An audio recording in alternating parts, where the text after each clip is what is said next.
It's fine. Everything's fine. Everything is fine and good, always, forever. It's fine. It's so fine. It's not even funny. Everything is okay. It is good. We're good. We're pretending issues don't even exist. If there's scuff, no, there isn't. Hi.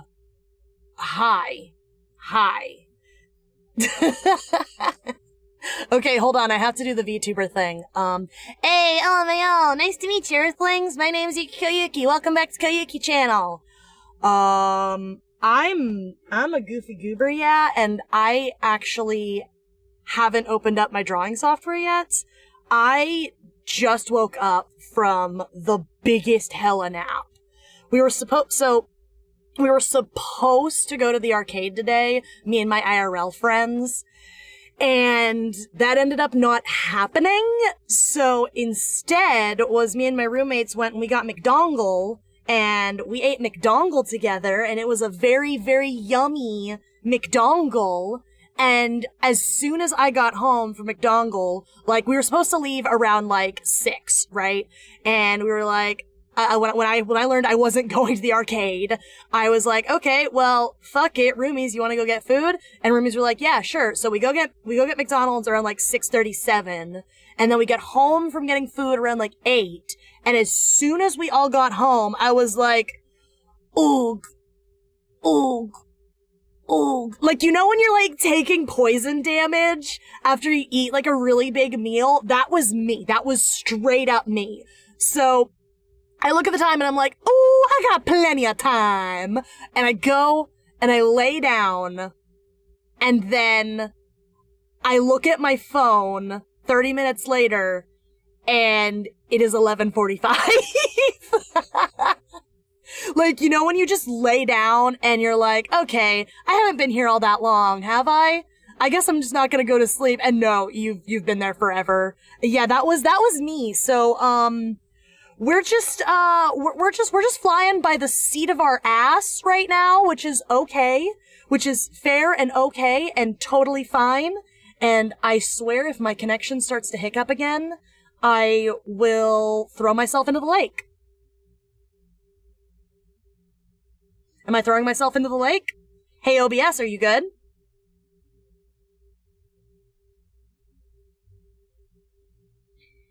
Not me just, like, giving the stink eye to my OBS just to make sure that it's good. It's fine. Everything's fine. Everything is absolutely fine. Everything is good and fine, always, forever, and good and fine and good and fine. It's fine. Anyway, so yeah, that's what I've been dealing with. How are you? Give me just, like, 1 sec to actually, like, open my drawing software, and we'll start drawing Bocchi. But in the meantime, what's good? Chat, now's the time to make yourselves known. Got anything fun to say? Got any fun tales to tell? Got any wacky shit you want me to react to? Now's the time. Go hog in wild while I get my drawing software set up. Oh, Lord. This is what I deal with. Oh, man. So, I worked on this Bocchi drawing yesterday. We sketched it up. I think today the goal is I want to do the line art and get, like, the flat colors done. I think that's the plan. If we do more, we do more. That's cool. That's great. But I'm gonna try and go until, at the very least, the line art is finished. That's my plan. I went to Walmart with my friends. We did a little bit of shenanigans, like looking for matching socks. And why in the world were we doing it? I mean, hey, that's just what you do sometimes. I, honestly, like, and no joke, I consider a Walmart adventure like an actual fun event thing you can do. Like, I'm not joking. This bitch loves going to Walmart. There's so much crazy stuff you can find at Walmart. I spent like 2 hours getting items in the Final Fantasy XIV X Fall Guys event. There's a Fall Guys event in Final Fantasy XIV? That's hilarious! What a crossover. I don't play Final Fantasy XIV, but my friend King Meme plays Final Fantasy XIV. So yeah. Oh, Botrix is another chatbot I added to the channel. Honestly, I think I can remove Botrix. I was trying to use it for the simulcast chatting, and I ended up going with something else instead, which is the chat you see right here. So I could probably get rid of it. You got a little hoodie. I hope it's adorable. I hope your hoodie is adorable and amazing and it was worth everything you went through to get the hoodie for your Final Fantasy anime character. You're doing a great job. I love you. Yeah, I saw the FNAF movie finally. Yes! Oh my god. I saw the FNAF movie with Syl, my roommate, recently. And it was a delicious love letter to the fandom. That's so funny. Yes, Teddy, actually, I was just talking about the FNAF movie. I really liked the FNAF movie a lot, actually. I enjoyed it. I thought it was really, really good. The thing that I particularly liked about the FNAF movie, right, was it had this balance of being weird and kind of cringy while also trying to take a new take on the fandom and consolidate some of the lore that we've all been complaining about for centuries at this point. You know what I mean? So I really appreciated that. I watched the FNAF movie. It was amazing. The end credits when Corey Kenshin was scared by Balloon Boy. The Balloon Boy jump scare, that was a fantastic running gag. Especially because they focus a little bit more on atmosphere versus on trying to actually be scary. And, you know, they're focusing more on making it feel like the fans were heard and appreciated and they got to see things that they wanted to see. The scene where the little girl and Mike were like hanging out with the animatronics as like friends, that was honestly, I have read so many stupid Wattpad fics that are exactly that. So yeah. Was the movie actually good? I stopped focusing on FNAF after like the third game. Honestly, if you have even a passing interest in the fandom, I think if you go into it with like low expectations of you're not there to get scared, you're just there to have a good time and see some cool stuff, I think you'll enjoy it. It's not Citizen Kane, but it is a whole lot of fun. And for people who are like super into the FNAF sauce, it is a very rewarding viewing experience. And it's definitely something enjoyable and worth watching, I think. I for one really enjoyed it. I had a good time with it. Yeah, so that's kind of my opinion on it so far. Twitch app is dying for me. Oh no, I'm so sorry. Good news is it's good on my end. Everything's solid on my end. Corey Kenshin got jump scared by Golden Freddy, now Balloon Boy. I mean, hey, that's what FNAF's all about, man. It's about those jump scares. Anyway, here's Bocchi. I'm wondering before I start doing the inking process if I want to do any like anatomy changes. Cause I'm really happy with the foreshortening on this arm here. I'm really happy with that. I think there's some good motion. I really like the face. I like the way... The only thing I think I would maybe change is this hair tassel. The hand's fine. I think this is fine. I think this doesn't need a fresh eyes pass. I don't know. I think it's good. Like, I am a little bothered. Like, you can see when I twist it, this arm looks a little weird. But I think other than that, it's fine. These are just things that I'm thinking about as I'm looking at this art. While also talking about FNAF. Yeah. I gotta go to bed now. No problem, Heave. No problem. Sparky the dog was in Parts and Service. Yes! Oh my god. Yes.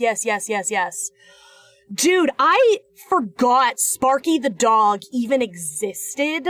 And I was like, okay, I recognize that there is a dog animatronic in Parts and Service, but I was trying to figure out who is that? What is that a reference to that I'm not getting? And I had to go back and like rewatch some like old like 2014, 2015 era videos to refresh my mind on who the hell Sparky was. And my jaw was on the floor when I realized, like, what was going on there. I thought that was just really, really sick. Yeah, honestly, 1 billion out of 10. That was really cool of them to do that. I think that more franchises should be willing to indulge their fans and do fan servicey stuff, right? Fan servicey stuff in a way that shows they are in tune with their audience instead of trying to pull a gotcha on the audience. Does that make sense? Like, the point of having your theories confirmed is it feels like you are being rewarded for being an active participant. You know, it feels like you're being given care to appreciate, it feels like you're being considered with the amount of care you've put into the franchise when you see things like theories that you've crafted being proven, or even if they're not proven, if they're disproven, how the evidence that you compiled leads up to the reveal that you eventually got. Does that make sense? Would you need to know FNAF lore to enjoy the movie? They do a really good job of adapting the first game so that if you have no clue what's going on, as long as you know there's a serial killer in the pizzeria, you'll be able to keep up with the story. Because the first FNAF movie, the FNAF movie here, is more of a adaptation of just the first game than it is anything else. Yeah. Yeah. If you're a fan, you'll go hog wild for it. But if you have no clue about the lore, you can still enjoy it. What I really enjoyed about it is all of the animatronics were made like as props. They weren't like CGI'd in. There were a couple CGI moments, but for the most part, the animatronics were all like real puppetry work, which is incredible. It was really awesome to see. So I really, really enjoyed that. Yeah. Cause like I only know the super basic memes and theories back from like 2016 or 2017. So I got that out of date lore. Yeah, there's some stuff that's really weird and bonkers that's going on in modern FNAF. But, I don't think you need to know the canon lore of like Vanessa, for example, even though she shows up in the movie. Vanessa shows up, but she's given like a new backstory that I think makes a lot of good sense. So you don't need to know all of the deep lore to appreciate what they're doing with the FNAF movie. Can I do line art? Like, is that allowed? Am I allowed to do line art? You guys see me struggling trying to get this one good cheek curve, right? All I want is for this to look okay, and God forbid I'm not allowed to have that. My life is pain and suffering. Have you noticed? Has anyone here noticed that my life is pain and suffering? Because if you have, that shows that you're an active listener. She's so tragic. I love Vanessa. Yeah. I was watching something I don't remember, but it was about the book, and it was some weird thing happening to a MatPat-like character. Yeah, the books. Okay, so for a long time, people in the fandom thought that the books were going to be their own continuity, and they were not going to cross over with the game timeline. But now with Security Breach, we have gotten confirmation that the books are now part of the main pizza timeline. And I genuinely do not know how to feel about that. Like, I guess it makes sense if you want to consolidate the timelines and just focus on having all of the lore be canon. But, like, there's MatPat Mpreg in the books. So do we really want that to be canon? We really want this to be canon? We want that to be canon? That's what we want? We want that? That's okay. That's what we want? Okay. Well, if you're sure, if you're sure that that's what we want, okay, I guess. Also, like, the new game studio is now writing all of the lore, right? Instead of Scott Cawthon being the one writing the lore. So we're kind of at the mercy of how they want to take the franchise. But also, considering Scott was literally flying by the seat of his ass, writing all of this crazy bonkers lore, and he just kept upping it. And he just kept upping it, and he just kept getting more wild and more bonkers and more silly and more nonsensical. Like, is there really any way we can untangle FNAF in a satisfying, cohesive manner? That's what I think. I'm not sure if it's actually possible to do that. Genuinely. Just because if you look at this entire beast, there's really not much you can do to bring it together in a cohesive format, if that makes sense. You know, because anything you do, you're going to leave out something that someone considers, like, groundbreakingly important. You know? Yeah. The he's just trying to annoy the theorists, like Matt Pat, so the lore is all kinds of mess. Well, it's a mess because Scott was not writing it with any plan towards anything to build towards. I wholeheartedly believe that the entire lore was built completely, just completely no planning, no nothing. What's your favorite out-of-pocket FNAF theory? I hated the Gregory is a robot theory when I first heard it. I thought it was the stupidest thing I'd ever heard, considering it used, considering it used, like, out-of-universe elements as the biggest, evidence towards the Gregory is a robot theory. But honestly, fuck it. Why not? Yeah, sure. Gregory's a robot. Might as well. We got Remnant in FNAF. If William Afton can come back, why can't Gregory be a robot? Do you guys see the way I'm struggling with this line? Like, do we see this? We're all seeing this, right? That looks okay, right? I'm the one being weird and stupid about this line. I think I'm the one being weird and stupid about this line. I'm just gonna put that line down there. I'm just gonna turn it off. And, okay, for those of you who don't know the Gregory is a robot theory, let me give you the spark notes of it. Gregory is the new kid in the new game. Yes, Gregory is the player character of the new game Security Breach. The theory states that Gregory is a robot, and he was a robot built by William Afton, we think. I don't know what the fuck this theory says. It was a robot built by William Afton, and then put into storage somewhere in the Pizzaplex. And Gregory has been in storage for a while. He reboots, and that's why he's homeless and living in the Pizzaplex now, because he's a robot that just got rebooted. And the biggest piece of evidence towards the Gregory is a robot theory is the fact that when Gregory is being chased by Vanny is the villain in Security Breach. She's a girl in a bunny mask who's like a brainwashed disciple of William Afton, kind of like in the Saw movies. If I start explaining Vanessa's whole deal, we're gonna be here all day. She's the bad guy. Hey Satrio, how you doing?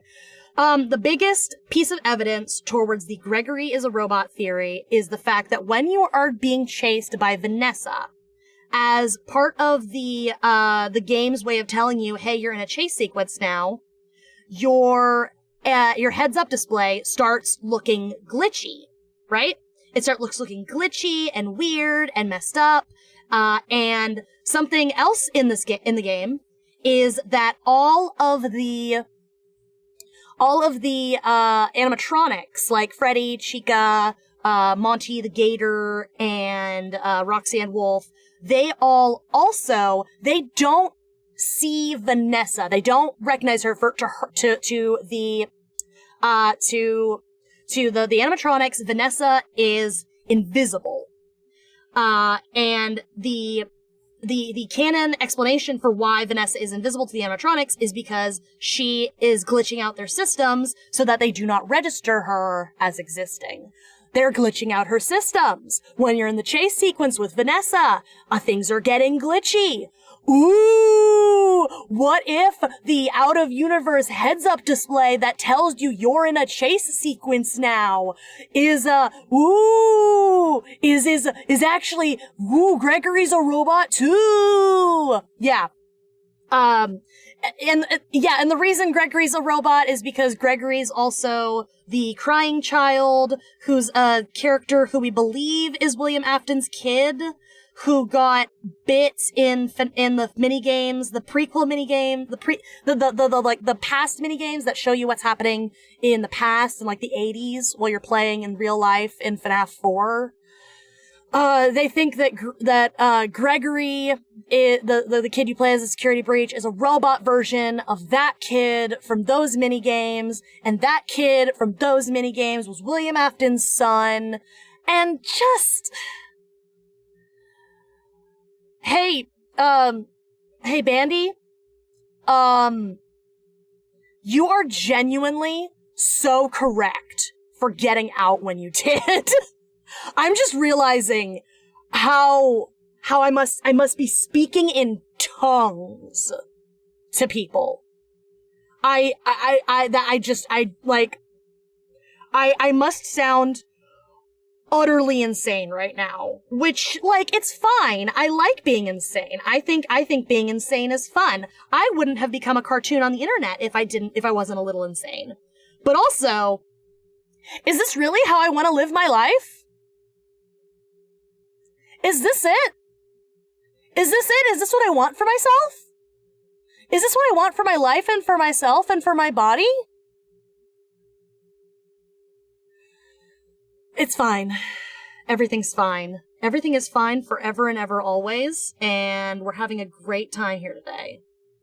Sound off in chat if you're having a great time here today. Anyway, yeah, so, yeah.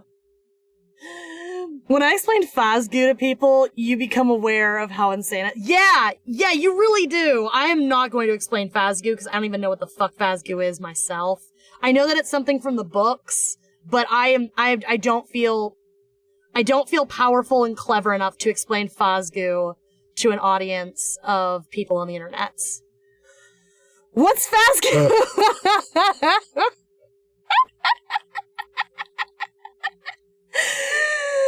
It sounds like a weird slur! Oh my god!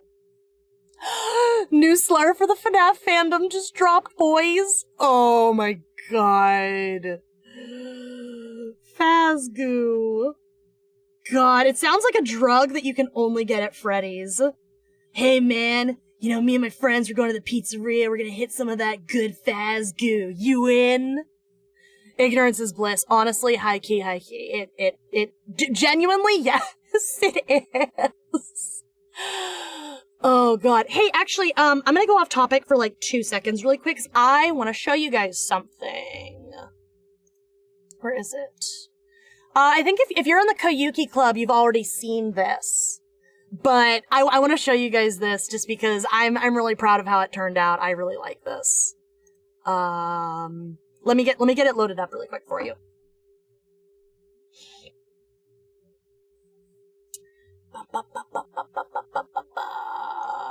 If you're in the Koyuki Club, you've seen this, and since we're talking about FNAF, you can probably guess what it is. Have I shown it on Blue Sky too? I don't know if I have, actually. Dear God, this is a huge file. Why am I like this? Why are all my file sizes so big? Is it Fazgoo? Hey. I'll goo your Faz. I'll get some of that Fazgoo. If you know what I mean. Hey. Have we already done a FNAF tier list? A Smash or Pass tier list? That was something, we already did that, right? I feel like we've already done that. I feel like that was something I've already done. Yeah, no, we've already done that, because I remember I made a clip of me, putting BB and DD in, like, super ultra hell F tier. Please load. Please, for the love of God, load. We're like here, just crossing our fingers, just like waiting patiently for the file that I'm trying to get to load. It's fine. I'll look at it here in a minute. It'll load. It's cool though. I think you'll like it. I like this. That's fine. Phasgoo looks like tubby custard. Does it really? Is the Phasgoo what all the animatronics eat to maintain their sentience? No, that's Remnant. God. I hate that I also know what Remnant is. Don't ask what Remnant is. I will not explain what Remnant is. It is also a bad lore thing, a stupid lore thing. FNAF genuinely has some of the world's stupidest lore. You know what I'd love? If the guys who are still doing those, like, teens react and, like, old people react videos, I would love to see a video of, like, a teen who knows every single piece of Five Nights at Freddy's lore try and explain FNAF to their, like, 90-year-old grandma. I think that would be really funny. If anyone has access to a FNAF child and to an old lady, I think you should make that YouTube video, and I think you should give me credit for the idea so that I can watch it and then laugh about it. Okay, the file loaded. Here it is. You guys ready? It's really cool. Look, it's me! I made a little alt outfit, and it's me as a FNAF security guard. Isn't this cute? Isn't this adorable? I'm really happy with it. I think it turned out really, really cute. Look! So the lore behind me making this outfit, right, was... Isn't it cute? I'm really happy with it. I'm really happy with how it turned out. The lore behind me making this outfit was for October this year, I wanted to do a FNAF marathon. Like, I just wanted to play all of the FNAF games, just all October. I wanted to play every single FNAF game as fast as I could, and then just do like FNAF challenge runs and just the month of FNAF. And I made a little security guard uniform so that I could do that. I thought that would be fun. Like, you can see, it's got the badge from the movie. The badge from the movie, which I did not draw this. I just ripped the image off of an Amazon listing and I just put it on the model because I thought it was funny. It's got little, it's got like the unbuttoned shirt so you can get that good VTuber booba that everyone loves. It's got little stars on the collar for little like star pins. It's got purple cuz I'm the purple guy. It's got glovies cuz I thought gloves were kind of cool. I don't know. Yeah. Such a great idea. How many games are there? Like 6? Hey, how many FNAF games are there actually? Like, genuinely, how many FNAF games are there? I don't know. Thank you for the sippy. I'm gonna turn on my hamster juice for you. Sip, sip, sip, sip, sip, sip, sip, sip, sip.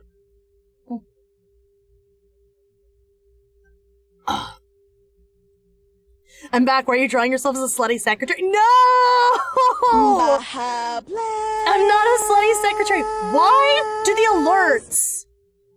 alerts sound twice?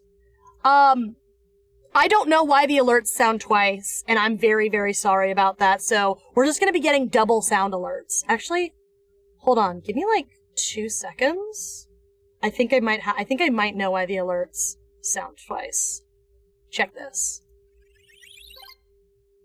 Look, it's dark. It's dark and gross, and I'm checking something where all the sounds are.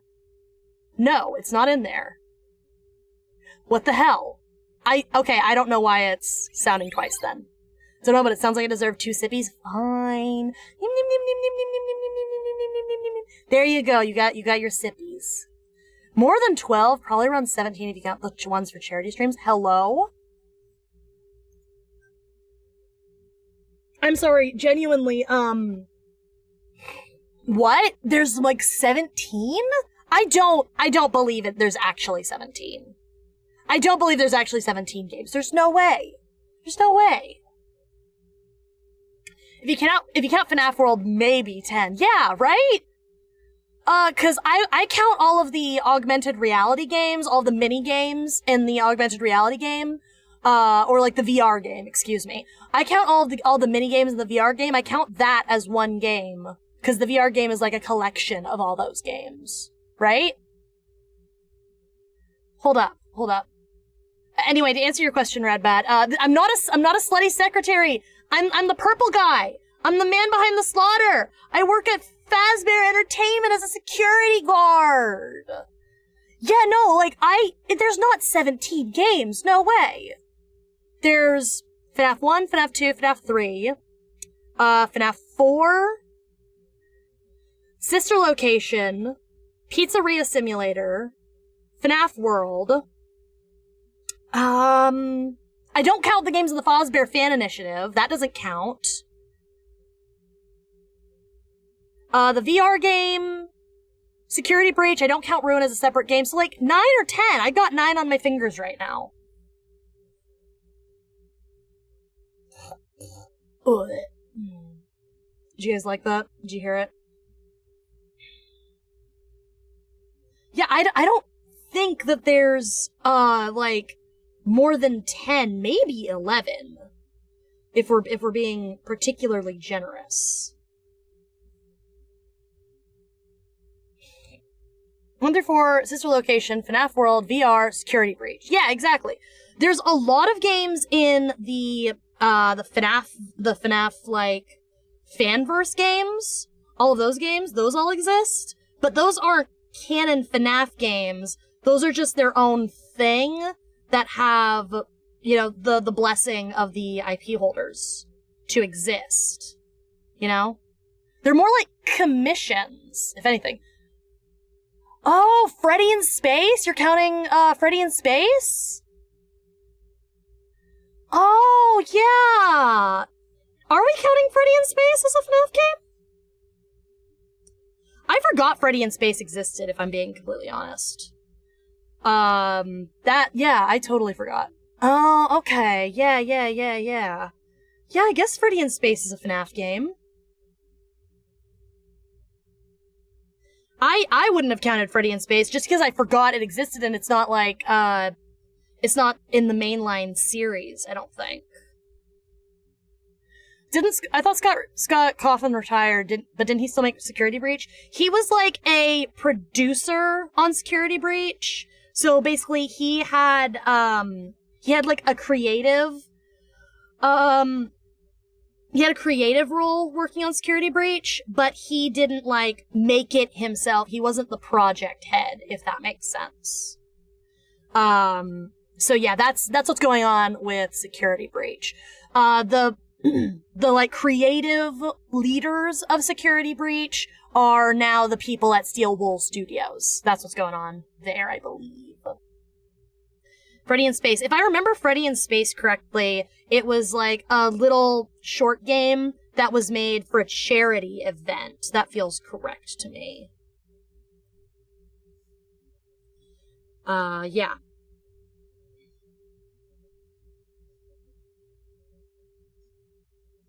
Come on. I would love to be able to make art. Like, I would love to be able to just, you know, make art and have art be made. I think that'd be great, actually. Would love that. I think that'd be a wonderful thing for me to do. If I could just draw a freaking line! Okay, we're taking that. We're accepting that line. That's enough knowledge for me one day. I got work in the morning. Good night! Thanks for coming back and hanging out with us, Bandito. It was cool seeing you. I'll catch you on Blue Sky later. I'll probably show up in your comment section saying really nice things about whatever you're working on, because that's who I am as a person.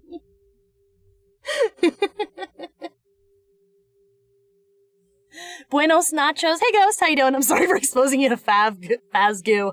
Hey, you can expose me to Fazgoo any day, baby. Wink. I didn't wink because my tracking isn't set up that way, but pretend I winked. I like Pokemon. I also like Pokemon. Pokemon's good. Does anyone here follow Freezeye on YouTube? He's a competitive Pokemon player, and he has been competing in a RU tier championship on Smogon and doing coverage of that. And he's also been doing a random battle series on his second channel that's been really, really interesting. Oh my, Koyuki After Dark. Do it. I might annoy you and please Sky too. Yay! Good night, good night, good night. Ooh, RU. Yeah, he's been playing RU. And like, it's RU, 9th gen, too. So hey guys. Guess what's RU? Guess what has fallen to RU? You will never guess which Pokemon has fallen to the RU tier in Gen 9. Is it Gengar? It is not Gengar. Yeah, T-Tar. T-Tar is like in PU at this point, I believe, actually. He's in like ZU. Poor Tyranitar. Dear God, poor Tyranitar. No, guys. Yeah, Tyranitar's in like RU or an NU, I'm pretty sure. Tyranitar's at the very least UU. He has dropped hard. Chansey. Motherfucking Chansey is in RU.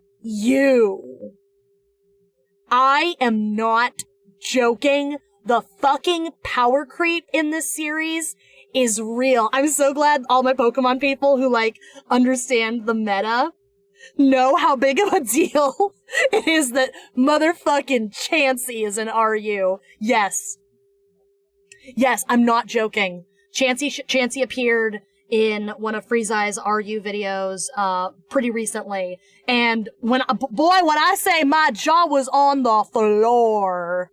Dude, power creep in Pokemon has gotten so fucking bad. It is genuinely some of the worst power creep I think I've ever experienced in a game I'm interested in. Like, what?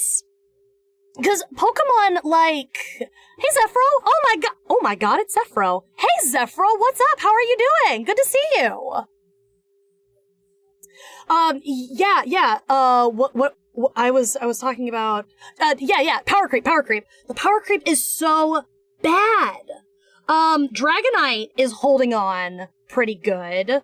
Dragonite's actually been taking really good advantage of terrestrialization, I'm pretty sure.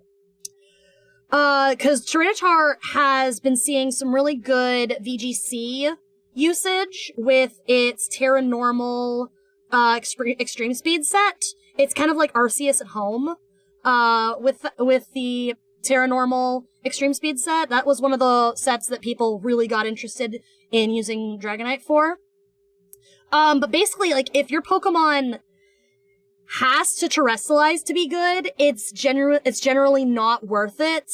And if your Pokemon is, just completely outclassed by something else, it's not worth using and it'll fall into tears. And that's kind of what happened with Tyranitar. There are just better rock and dark type options, and Tyranitar cannot pop off with terrestrialization like some other Pokemon can. And also Tyranitar has missed Excadrill for a really long time.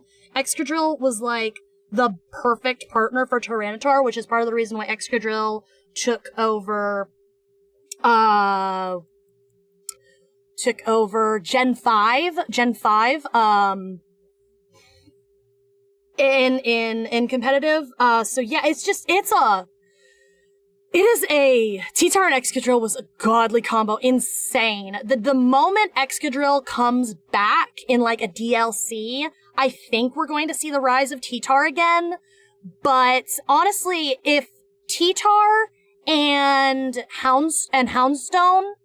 What's the one, the dog with Sandrush, the ghost dog with Sandrush? T-Tar had a little bit of a niche at the beginning of the OU meta when the game's first released, but when Houndstone got banned to Ubers, T-Tar just dropped off hard because we don't need Sandrush.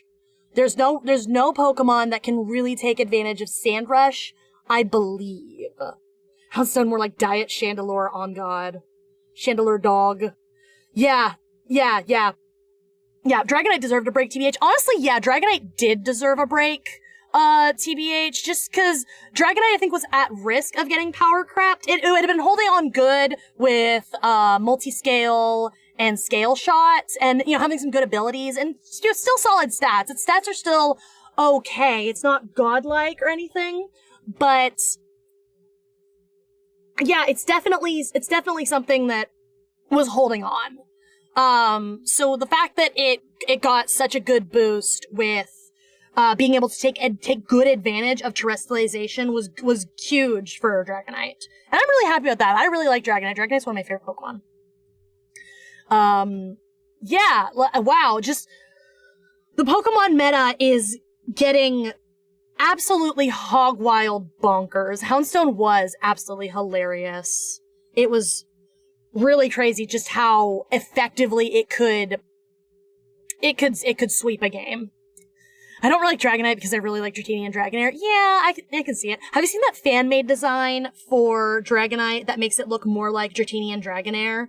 And that there's like, what's the word I'm looking for? There's like plushies of the fan design, like bootleg plushies out there. They're really cute. I kind of want to get one, but also I don't want to buy bootlegs because I don't know what quality they'll be. You haven't seen it? Let me pull up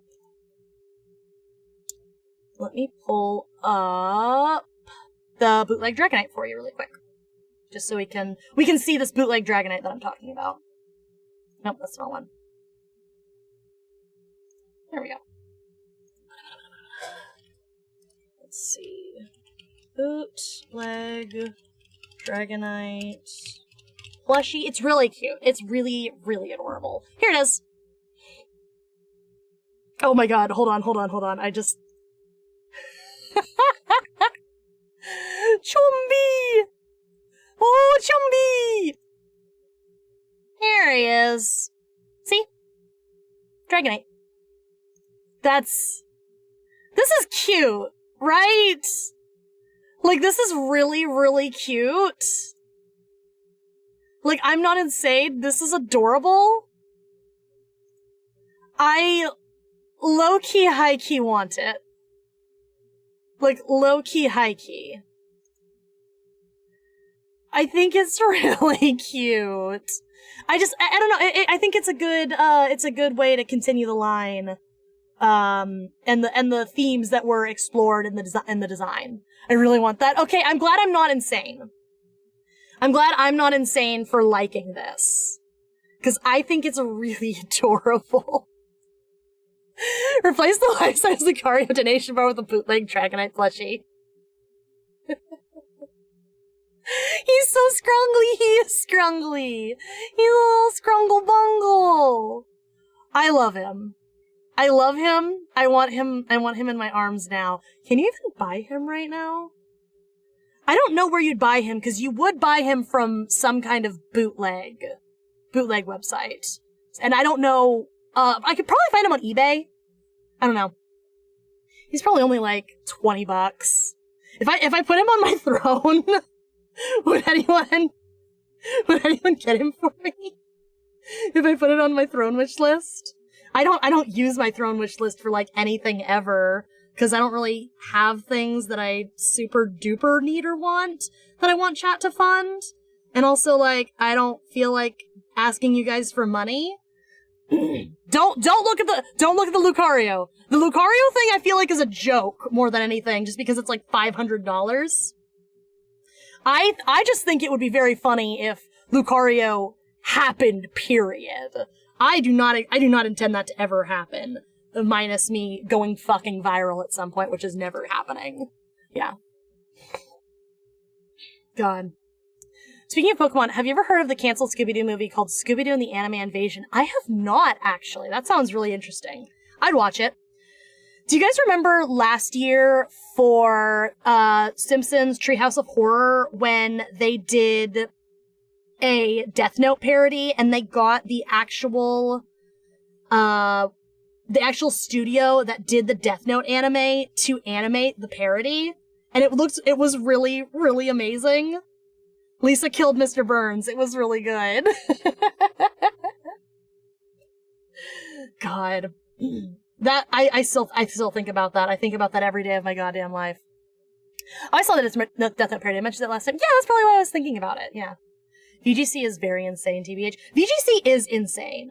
That YouTuber I was talking about a minute ago, Freezeye, he also made it to the Nationals, the VGC Nationals, which is the official format, official tournament format hosted by the Pokemon Company. And it was really, really interesting watching him try and climb the ladder to get to the national level. That was really cool. No, it wasn't the national level, it was the world level. The world tournament level. Yeah, he made it that far. And it was pretty crazy. He didn't like place or anything, I don't think, but he made it really far in the journey of, like getting to Worlds. Like he made it to Worlds, he competed in Worlds, he just couldn't go very far in Worlds because Worlds is a complete beast. It's a beast of a format. I'm actually just gonna leave that for right now. I'll worry about that later. Yeah, it was super interesting watching. I really like watching, cause I'm not a very good gamer. For me, watching, like, competitive Pokemon, it scratches the same itch that I think for middle-aged dads that watching football and sports do. Does that make any sense? Does anyone else replace the sports itch in their brain with esports, or am I the only one who does that? I don't know, because for me it feels like I have more familiarity with esports, especially if it's a game that I'm already, like, have a connection to. So it makes me more interested in actually following it and learning more about the meta and the interesting things you can do when you play the game more competitively as a way to, like, heighten your skills to the best possible level they can be, if that makes sense. I think that's one of the things that makes sports not quite accessible for some of us nerds, is since we didn't have a particular interest in them during the formative times, you know, we weren't the type to be playing on the football team, so we don't have that connection to the sport, so of course we're not going to be following the NFL, you know? I think that familiarity with a sport really helps build the connection to it and the interest in it. I was big on ARMS competitive gameplay when it was actually popular. Oh, press F for ARMS! My word, press F for ARMS. Dude, ARMS was such an interesting concept, but I think ARMS is one of those games where it could have done really well as an esport. The problem is Nintendo as a company is not very respectful of the esport community, of the esports, like, culture. Does that make sense? Like, look exactly what they're doing with Smash Bros right now, and tell me they respect esports. They don't. They don't understand it. They don't respect it. They just see it as infringement instead of, you know, what is honestly the purest form of love for a game, to sink so many hours into a game that you become a world-class player of it. You know? It's utterly bonkers. It's like they hate them sometimes. Honestly, high key, like a billion key. Low-key sports fans are like the OG parasocial relationships. Yeah, I can believe that. The term parasocial was actually coined, I believe, in the 40s or 50s with the rise of the television. I believe that was the first time parasocial relationships were first noted and cataloged in, like, a scientific context. Because you had, you know, funny TV guys in your living room every evening, you got the sense that you were hanging out with them in a way that had not quite been done before. Like, you had radio personalities. I'm sure there were some kind of parasocial attachments to radio personalities, right? But there's something about having visuals that makes the connection more intense, that led to a rise in the parasocial phenomena, which led to it getting, like, discussed in academia in, I think, the 40s and the 50s when the TV was, like, invented and popularized. So that's really interesting, I think. And of course, the 1960s led to the rise of Beatlemania, and, Beatlemania was really kind of like the OG insane about YouTubers, if that makes sense. At least that's, according to my knowledge, from what I understand, just from existing on the internet and being passively interested in this stuff. So, have I seen Oppenheimer or Barbie movie? I saw the Barbie movie. It was okay. The Barbie movie was, like, Feminism 101. And for someone like me who's like on levels of feminism that would make a cis het man scream and explode into flames, it was like, yep, that sure was Feminism 101. But honestly, the fact that Feminism 101 exists at all is a good thing, because having an approachable way to discuss and be interested in Feminism 101 is good for the people who are learning about it for the first time, which is like, that's, yeah, sure. Yeah, that's a good thing. We should be all for that, because in a way, any progress is good progress. So, Barbie movie did its job. I was just not the particular audience who needed to hear the messaging, because I've already internalized it. But yeah, I enjoyed it. It was a fun and enjoyable movie. I think Margot Robbie was really adorable. I liked the fact that there was a ghost in it. That was fun. Also, the fact that Ken stopped being into patriarchy after he learned it wasn't about horses, but couldn't just back out was so funny. Yeah. Yeah. Yeah. What do you mean it's not about horses? I got something in my throat right now and it is driving me crazy. Hold on.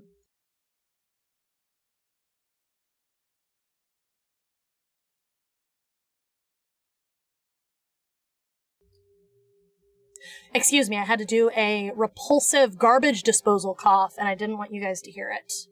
Oh god, I hope that my hotkey worked to mute my mic, and that you guys didn't hear my repulsive garbage disposal cough. The patriarchy might just be horses, you guys. Yo, so that's why the brony fandom was like that. Oh, mind equal blown. Garbage disposal ASMR. Hey guys, welcome to my ASMR stream. Today I'll be doing non-stop garbage disposal coughs. It all makes so much sense now. I can't believe Twilight Sparkle is responsible for the oppression of women.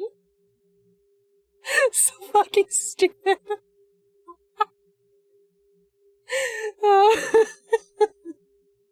I entertain myself, and that's the important thing. That's genuinely the important thing. Oh, God. Can you imagine, though? Lord.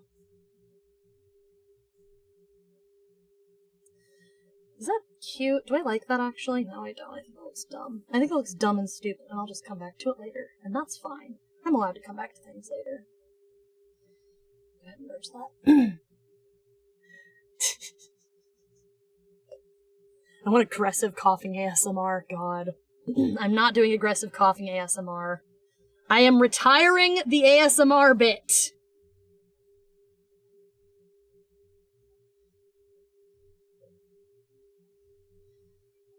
Oh, speaking of the ASMR bit, I'm gonna go back to making shorts again, and I'm not entirely sure what kind of shorts I want to make.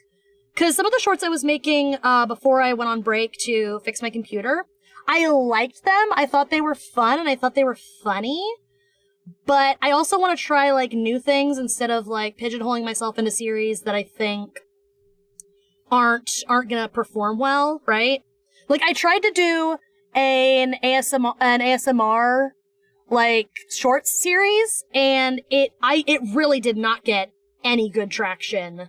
Like, even compared to, like, my extremely little traction that I get on my everything, it did not do good. So I'm not entirely sure if I want to keep doing that. So I'm thinking about trying new things. So I'm wondering if anyone would, like, have ideas for things they'd want to see me talk about in a shorts context. You know, just little 1 minute, 1 minute fun things to talk about, which is just, you know, something to kind of check in on every day. I think I might want to do Yuki facts again, and I still want to edit clips of the live streams, because the point of the shorts is to get people interested in coming to watch me live, right? But I'm just not entirely sure what other stuff I can do beyond shorts and the ideas that I have that I like. Fun facts shorts? I was doing fun facts. I was doing Yuki facts. I really liked doing Yuki facts. The Yuki facts were really fun.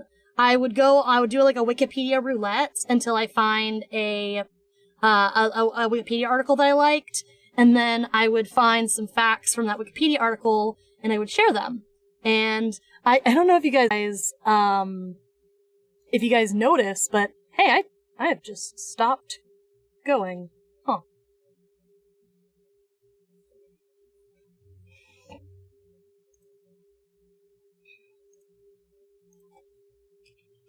My tracking just exploded. I no longer exist. I'm no longer moving. I'm no longer schmoving, and I don't know what to do about it. Okay, I'm schmoving again. Hi. Hello. Hello? Can you hear me, Mr. Obama? Hello? Did everything just, like, buffer to hell and back for you guys, or was that just me? Okay, cool. Okay, cool. Hi, I think it's stabilized now. I think we're just having scuff tonight. I think scuff is just okay. Scuff is fine, actually. I don't care anymore. Yeah, what the hell was I talking about before I started getting scuffed? I was talking about Yuki facts. I was doing Yuki facts. Yeah. So I was doing the series of shorts called Yuki facts, where I would just, I would do fun facts. It was a fun facts series. And the fun thing about it is I would put in one lie in the fun facts to try and see who would catch that I was lying about something stupid. Yeah, and it's a way to check for media literacy, is what I tell myself. When really, I'm just trolling. Good.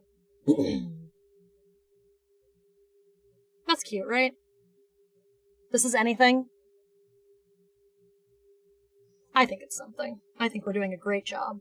I think I'm so good at art, it's not even funny. You could draw your own reimagining of your own version of the princess? From Has Been Helava? That's something that I would do as a stream, I think. Because that's a little too much effort for a short. That's something that I feel could potentially be done as, like, a stream. And then I would take the footage from the stream, like the time-lapse footage of the artwork from the stream, and turn it into a short. That might be a way I do that. But honestly, that's not something I'm super interested in doing. Just cause, it's not really my vibe. You guys know, I've kind of all but dropped Has Been Helava as an interest. Just cause I think the writing is so bad. God, I have garbage disposal cough, I'm very sorry. Yeah, just because I think the writing is so bad, it's just. I might give it another try now that like, now that Helava is, like, out and I can actually watch it as not a, what's the word I'm looking for? As a serialized thing. I might give it another try, but I don't know, I feel like it just lost my good graces, and now I'm just not really interested in it. Which is kind of a shame, because, like, I liked it, therefore I wanted it to be better, but it just never really met my standards, which made me really sad. You know, I really wanted to like it. And I don't know. It just didn't do it for me. Food processor type cough. Yeah, that's what it feels like. It's just an idea. I've seen a lot of artists doing that. Yeah. It's definitely like doing reimaginings of characters is a very common thing I see people doing. Especially if they do like it's a fun thing you can do also as like a redesign where you draw on top of the original like art and then you just kind of turn the original art into your own thing. That's really fun. I've seen people do that with like strawberry shortcake characters. I thought that was pretty cute. I don't know, it's just not really my vibe. It's just not really my thing. It's not the kind of thing that I'm interested in doing.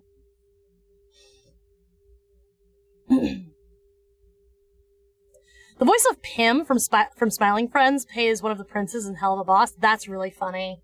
I actually didn't know that. I am now imagining Pim just giving hugs to everybody. Dude, we got new Smiling Friends updates recently. The creators of Smiling Friends gave a panel at, I think, some nerd convention recently, and they showed a preview of the next season, and it looks really good. I'm really excited. I'm genuinely so excited for more Smiling Friends. I love Smiling Friends. It's so funny.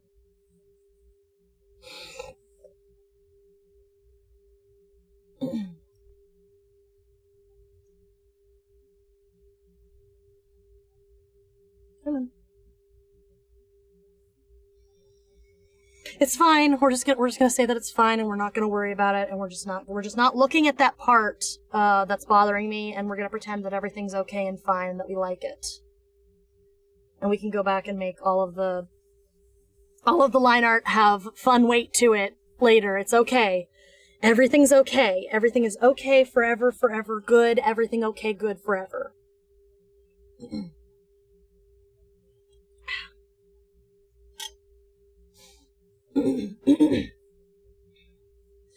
The character played by Pim you wouldn't even recognize because it's how different they sound. I mean, that's a good thing. It speaks to the range of the VA, you know? You want to be able to make completely different characters if you're a VA. You know, you want, in some ways you want to be unrecognizable because then you're more versatile and you're able to get more work. Oh, hello.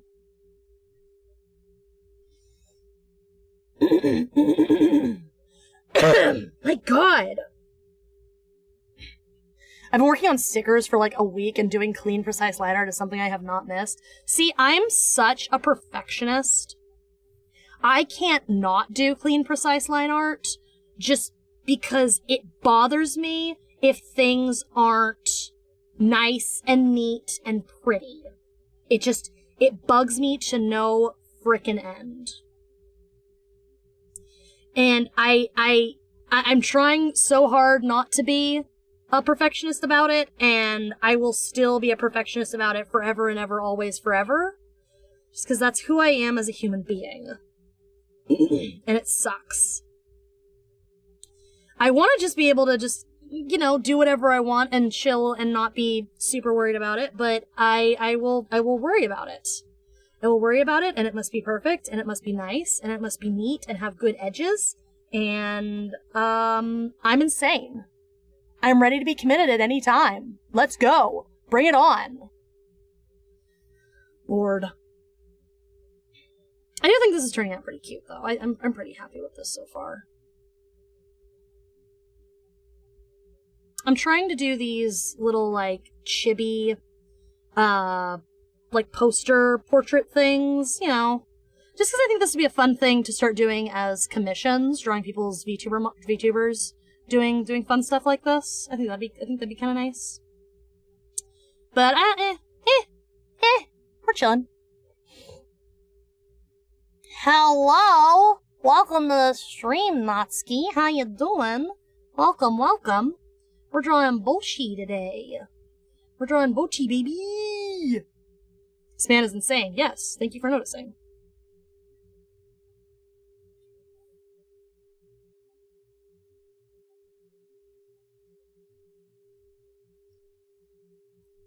Where my insane homies at with the, dogmatically precise line art. Pain Yuki.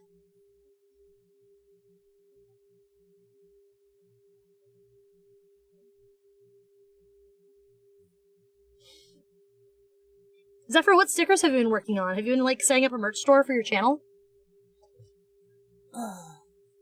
Is that Bocchi da rock? Yes, it is.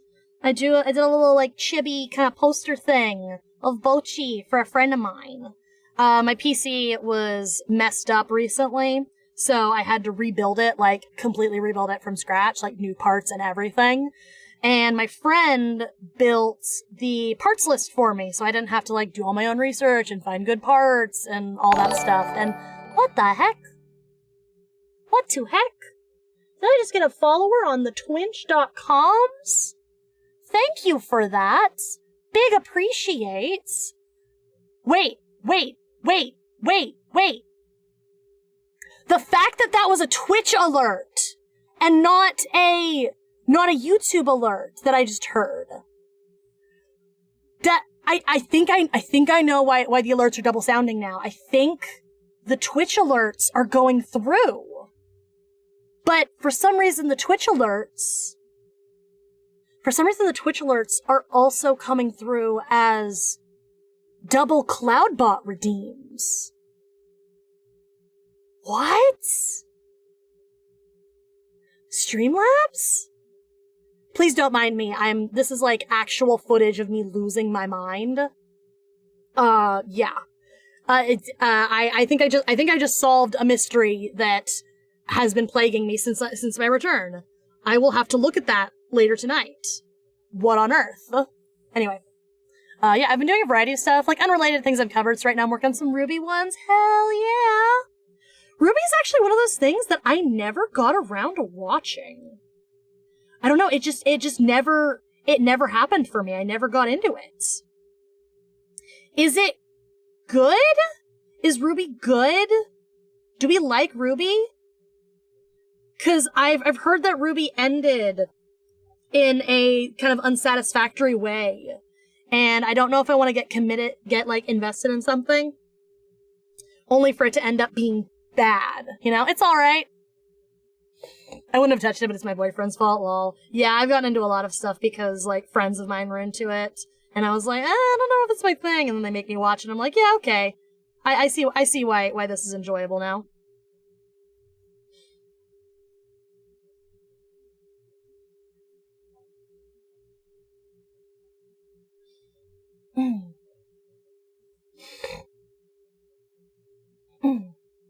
This footage looks suspiciously like me from having a mental breakdown. It ended? Yeah, I think it did end a couple years ago. Just joined, so if you already answered this, tell us this is part 2. Does it mean you're polishing? Worked on prior, you're making it all new? I'm doing line art of a sketch I did yesterday. I did not put it in the title because I am silly and lazy. Sorry to follow on dip. Hi, Clover! Hello, Clover is another friendo from Blue Sky who decided to come by and hang out. It's all good. I saw you're on, want to say cute model, but I gotta get going. No problem. I always stream at ass o'clock, so I totally understand if, and not everyone's on. It is so hard. I'm simulcasting on Twitch right now, and it is genuinely so hard to find people to raid and find people so I can start making friends and building a community on Twitch, because I stream at middle of the goddamn night. My options for friend making are Europeans, Australians, and fellow night owls, and it is difficult to find those people for some reason. Oh god. Ruby hasn't officially ended yet, but we don't have a confirmation for another season. Interesting. So it's kind of in nebulous, may or may not be canceled. From what I know, Rooster Teeth is doing, not great as a company. So I would be very surprised if we got another season, if I'm being completely honest. I'm about to say Europeans would love you. It's 8 a.m. here. Pip pip cheerio. Tea and crumpets, love? Pour you a cuppa, governor. Is that alright? I'm British? Yes, of course. Of course, please. Please, Europeans. Follow Yuki Koyuki. Twitch.tv. Yeah, I'd hate to make it this far and have it end on something so flat. Yes. We're guaranteed getting another new season of Camp. Okay. Is Camp like a big draw for them? Or is it kind of a middle of the road show? Because I think RWBY is one of those where it was a really, really big show for them and it's kind of dropped off. But honestly, if I was Rooster Teeth, I would keep going with what works instead of trying to like take a risk on something, especially because I know Rooster Teeth has been losing money hand over fist and they are very much beholden to the corporate overlords because they're owned by Warner Brothers or Sony or something. That feels correct for me. Camp is kind of like has-been for band kids.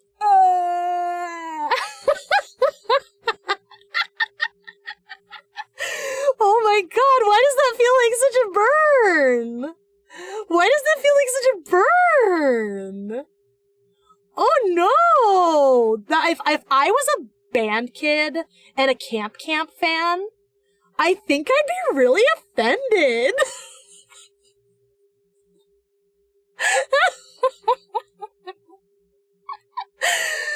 Oh my god, Zephyro coming for the fucking jugular. Camp is my favorite Rooster Teeth cartoon. It's probably one of the 3 biggest cartoons they have, if you count the RWBY franchise as one cartoon. I think I count RWBY franchise as like one franchise. So, how come people don't mention RWBY when talking about web series? I think RWBY is one of those things that it started as a web series, and then it got shopped to networks, like Crunchyroll, while still, like, being posted, online. So, maybe it's one of those things that people just forget that it started as a web series because it also happens to be on Crunchyroll. I don't know. No hate, I'm just biased, clearly. I was a band kid, so I would know. Yeah, like, one of my best friends, like, my lifelong best friends, is also a band kid. I don't know if they know anything about Rooster Teeth, but I kind of want to ask them if they do and get their opinion on if that's an accurate assessment. Hey, wait, since we got the Zephyro deep lore really quick, Zephyro, what instrument did you play? Because that's gonna say a lot about who you are as a person.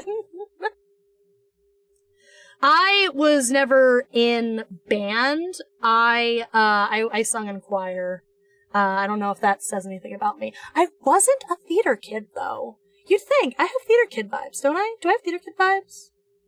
Sound off in the chat if I have theater kid vibes. Clarinet for, like, 7 years. Wow, that's some dedication to being Squidward, huh? It's funny because my friend who was in band, who I'm gonna ask about, Camp, was also a clarinet player. So, good company. Clearly I just have a type of people that I attract. I love the Squidward comparisons. Heart. SpongeBob! That's you right now. Hey Zephyr, are you finished with those errands? SpongeBob references. Yeah, I saw the Justice League RWBY crossover. I was looking on HBO Max. I think it's just called Max now. I was just looking for something to watch kind of randomly one day, and I saw the RWBY Justice League crossover, and I think I ascended a little bit to a different material plane. And then when I came back to my material body, I was reading a book instead of watching TV. I think they actually removed all episodes of RWBY from YouTube except for the first one. Same with Camp and Red vs. Blue, but they removed RWBY way earlier, which is why it's not considered web series. Yeah, that feels accurate to me. Especially because I know Ruby went to Crunchyroll pretty quick. I went to Crunchyroll pretty quickly after it, existed, you know? So that might be why people consider it more of, an actual anime than a just, quote unquote, just a web series. Yeah.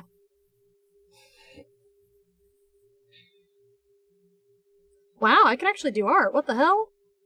Why am I actually doing art? This never happens. I need you guys to know that despite being an art streamer, I never do art. I never do it. I can't do it. It's so hard for me to do art. Doing art is impossible. Art's hard. Yes, I'm an artist. No, I can't draw. We exist. That's me.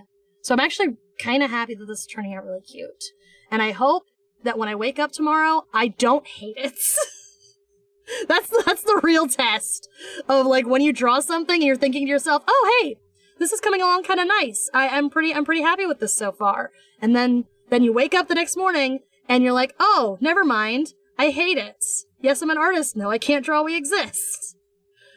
That's my life. That is genuinely my life, always and forever. It looks good. Thank you.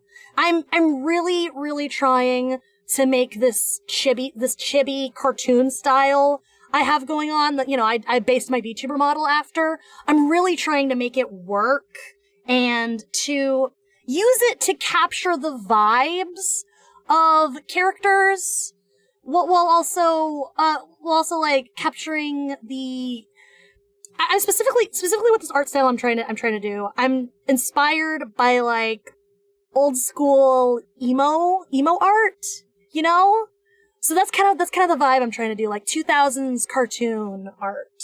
That's my whole vibe that I'm going after. Good night, Radbot. Thank you for coming by and hanging out with us. Yeah. That's what I'm kind of got going on. So this is my first time drawing an anime girl. Technically my old VTuber model was an anime girl, but I don't really count that because it was still my art. But yeah. Ugh. Yeah, I'm happy with how it's turning out. I am probably gonna go back, if you look at, the ear here and this part of the hair that I just did, I'm gonna go back and I'm gonna add more depth and weight to some of these other pieces here, pieces of line art, but I'm saving that for at the end right now, and I'm just kind of getting things in place to begin.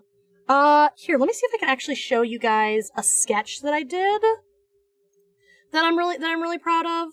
I've been doing these kind of pin-up toony poster sketches so far, and while I've been doing those, I've been putting line weight into the sketch to kind of show where I want it to be. So let me show you one of those completed sketches that I'm pretty happy with. They're also all just a little sexy, so we're just gonna have to let it be a little sexy, and I think that'll be fine. Actually, hold on, I can just crop out the sexier parts, I think,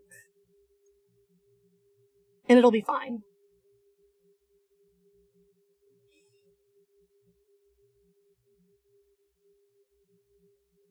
Okay, here. This is, having it cropped like this kind of completely ruins the composition, but let me show you. This is something that I drew for the Only Fungus, which is, my OF, Only Fungus. You can make the joke yourself. So you can see how, I have right here a little bit of the depth and shadowing and thickness, line weight to that section, because the idea was that light source would be coming this way-ish? Maybe? I don't know. There's also a little bit of depth here that's interesting in the calf area, right here on the fold of the seifuku.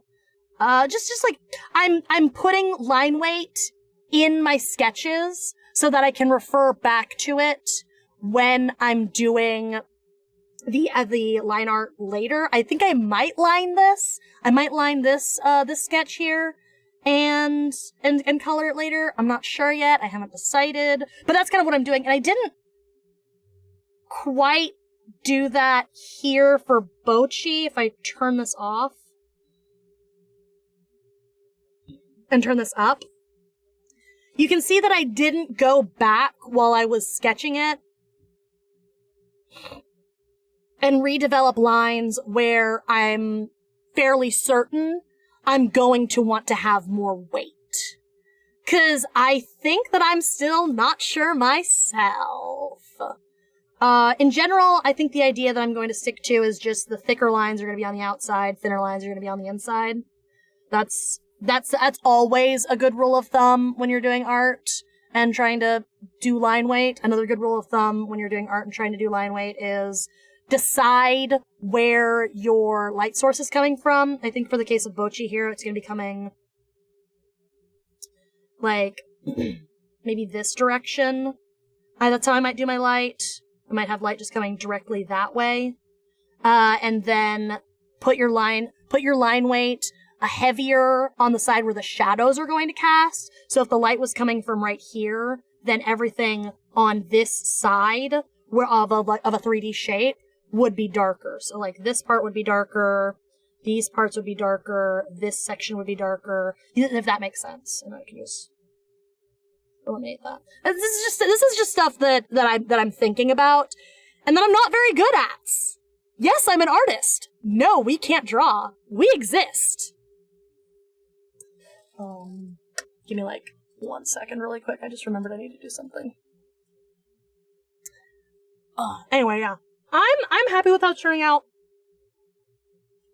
I think it looks really cute. I think it's really fun.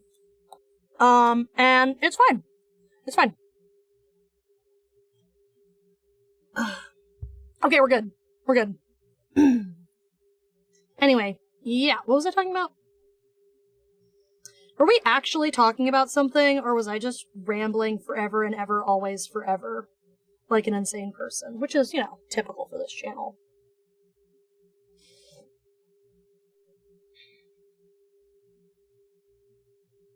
Question becomes what I want to do next. Fuck it, we've all.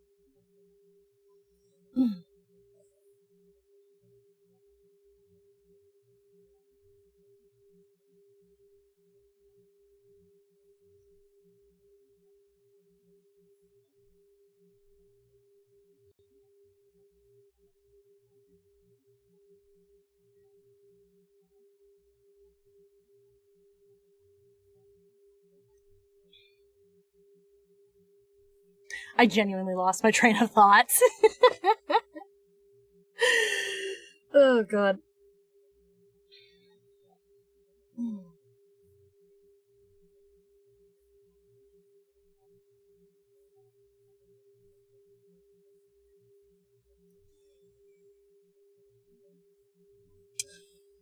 I just realized that I didn't put on music again this stream. We'd also did a weirdly silent stream last time. And I don't know, I'm not sure if I want to listen to music. I'm kind of just enjoying chilling. Chilling is fine, actually. I don't care anymore. Because I know usually when I do art streams like this, we have, music going, and I have my Yuki playlist. So I can just, if I stop talking, I just randomly start singing along to whatever's playing. But I think that with, having random grunk in my throat, I don't think that's happening today, unfortunately.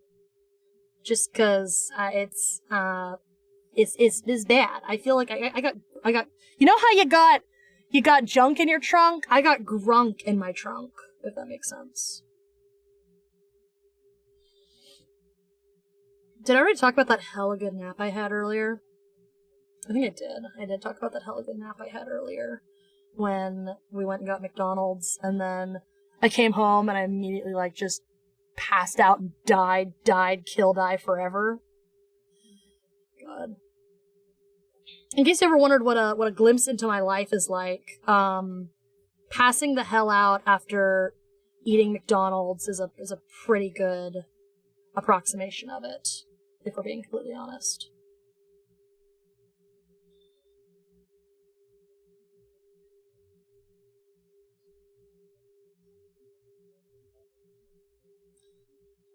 No.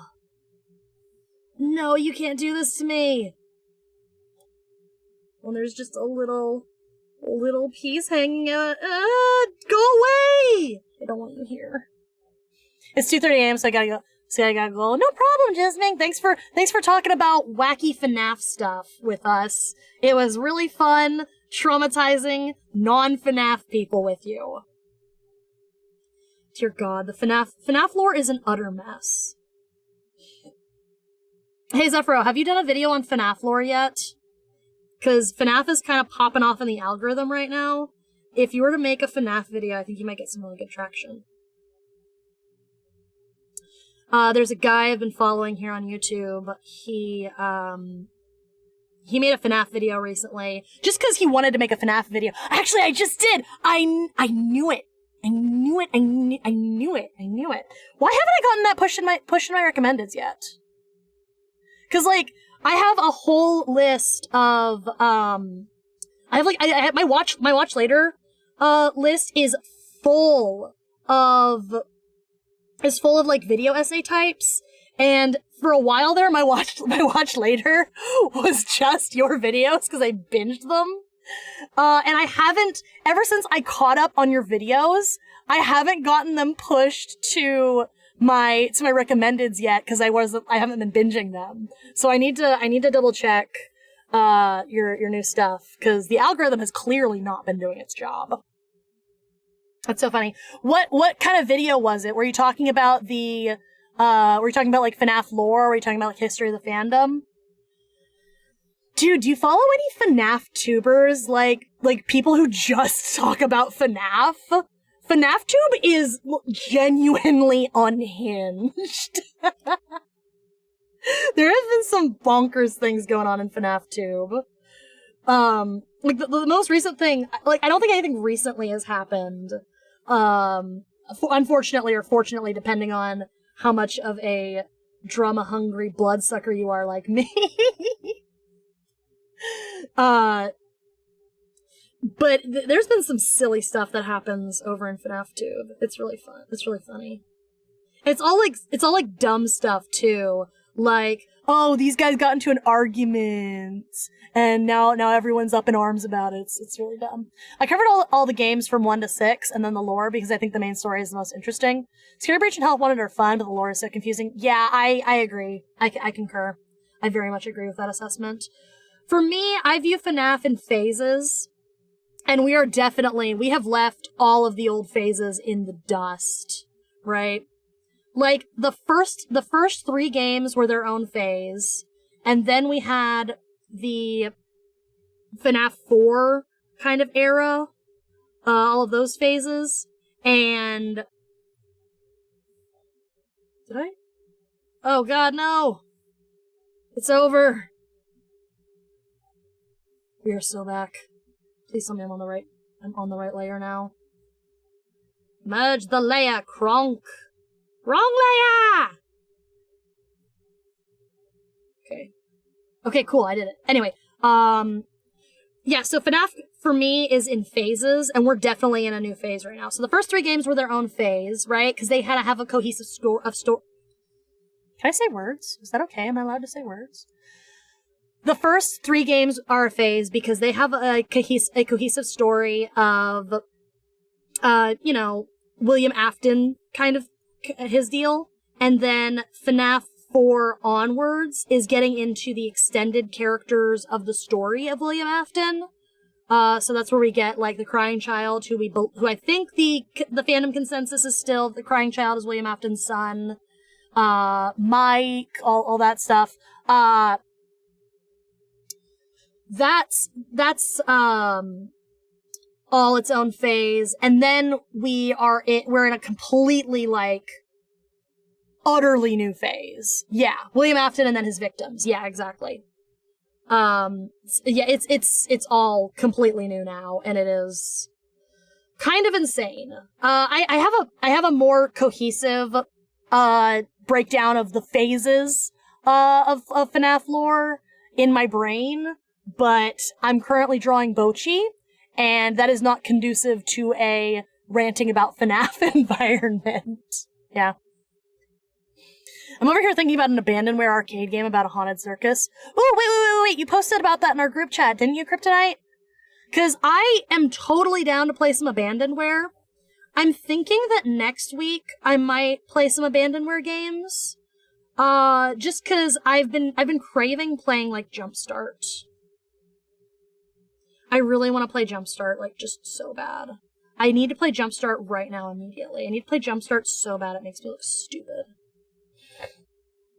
Carnival! Oh, they have that at the arcade! The arcade that, we were supposed to go to tonight. And then we ended up not going, and I was sad. But I took a nap. I got McDonald's and I took a nap, so it's okay. I think that any day that you get McDonald's is still a good day. I think that's fine. I think that's fine and okay.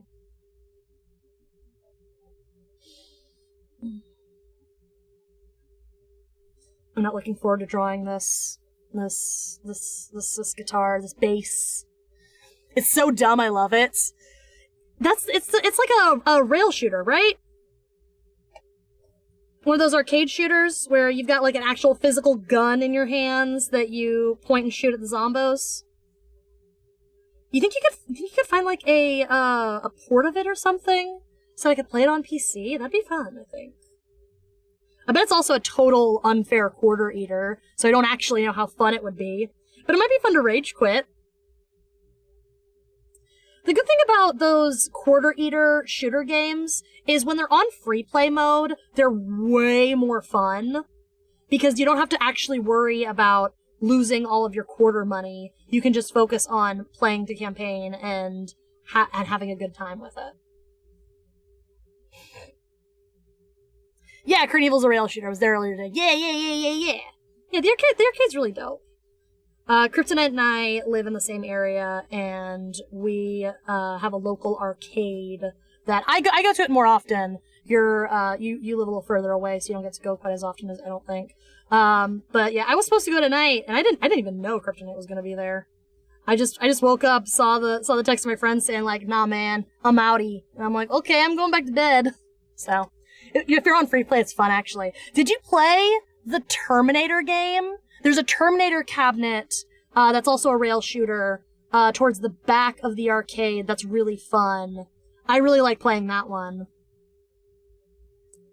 It's fun exploding all the Terminators and like shooting them in the head. Get out of here, Terminators. Whoa. Okay. No, but I played the Alien one. The Alien one's okay. The Alien one's okay, but the Terminator one is better, I think. Terminator one is peak. I don't know, I think I just like the Terminator one because it has, like, vibration in the controller.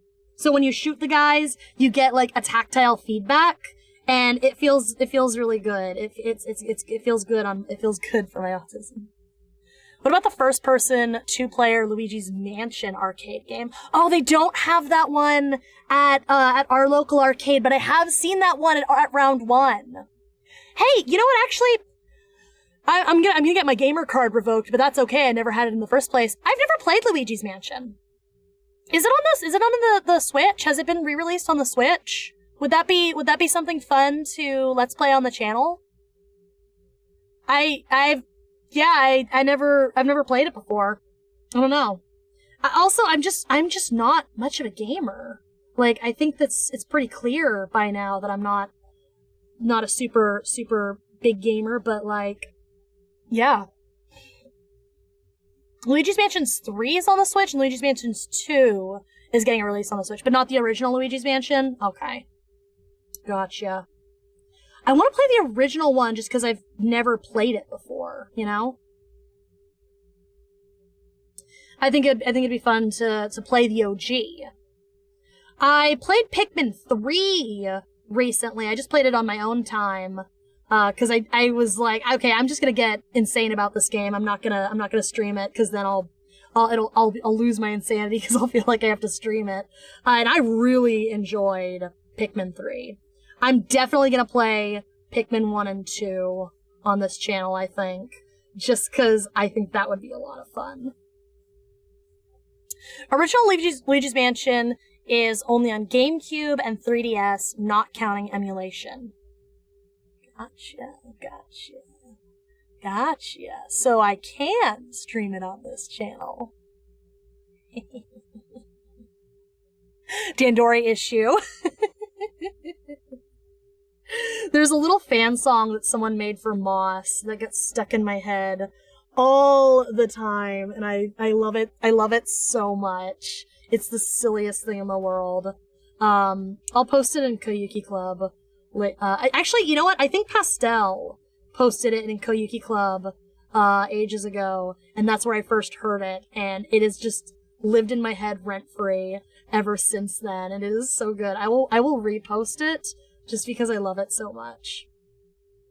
I should probably save that video, because I think it was originally posted on the horrible Bird app, and if the Bird app goes down, as it might, because the elongated muskrat is a terrible human being and a horrible businessman who's losing money hand over fist, I wanna have my funny Pikmin dog video, so I don't have to try and hunt it down again by Googling the lyrics like I've done for other memes that have been lost to time.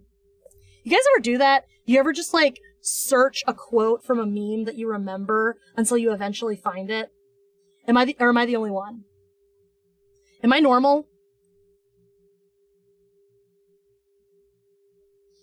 There needs to be, like, a Reddit Am I the Asshole, but it's Reddit Am I Normal? And then it's just admitting to bonkers shit that people do. That you just do. I'm normal? Okay, thanks. Thanks, Reddit. Dumb. Utterly dumb.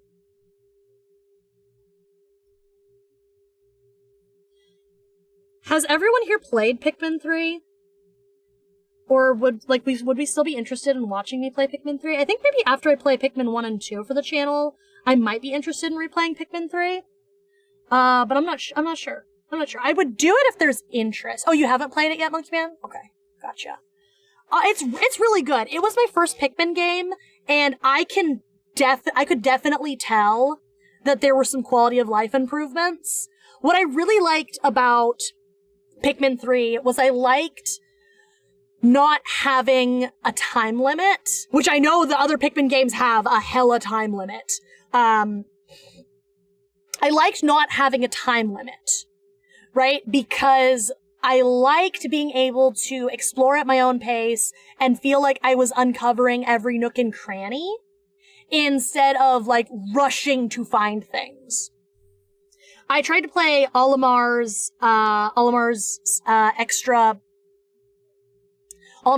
mode in Pikmin 3, and I actually didn't get very far, just because I was like, oh god, I have to rush, I can't, like, actually explore. But the thing is, you only find new things if you explore. Yeah, Pikmin 4. Have I been saying Pikmin 3 this whole time? Have I been saying Pikmin 3 this whole time when I meant Pikmin 4?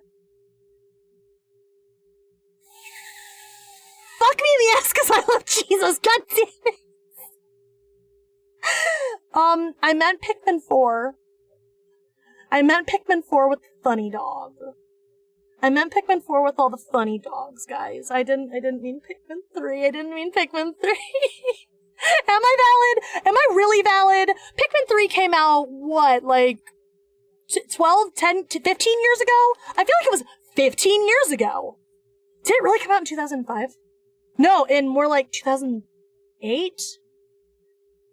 Please don't tell me 2008 was 15 years ago. I will actually wither into dust if 2008 was 15 years ago. You will never see me again because I will just turn into dust and blow away in the wind. I will turn into an Undertale NPC that has been killed in a no mercy route if you tell me it was 15 years ago. It was in the 2010s. Okay, that's not quite as bad. That's not quite as bad. But God, Jesus Christ in heaven. Fuck. I haven't played Pikmin 4 either. Closest thing I've played to a Pikmin game is the Nintendo Land minigame.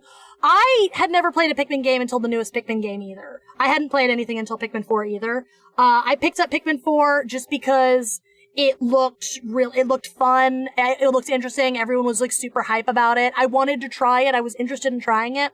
And I'm really glad I tried it. I really enjoyed it.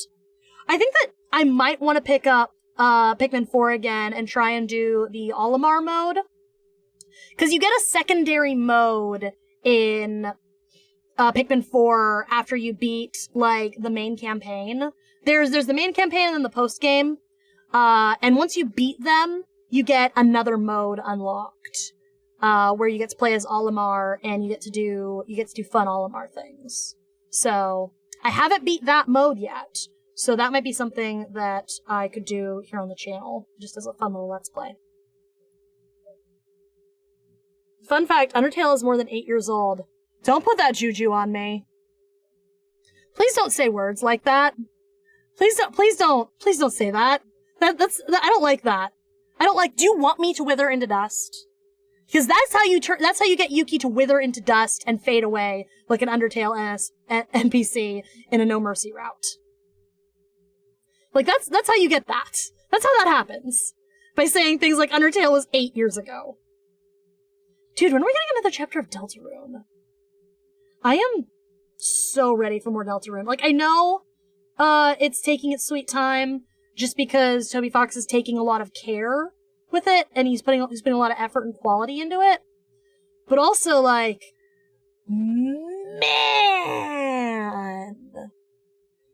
Man, I want more Deltarune. Deltarune was so good. I loved Deltarune. Deltarune, peak gaming experience, I believe. Spamton G Spamton, peak gaming experience. Spamton is for the gamers. 2K23. Deltarune is technically more than 5 years old. Also, Deltarune is better than Undertale IMO. I like Deltarune just because it feels like a more natural extension of the themes that Toby Fox was playing with in Undertale. It feels like more of the same when it comes to this fun, exploratory, emotional gameplay. And I think that's really fun. I think time will tell when once the game is complete. I think we'll be able to judge it as a whole work and really be able to definitively say which is the better exploration of this narrative.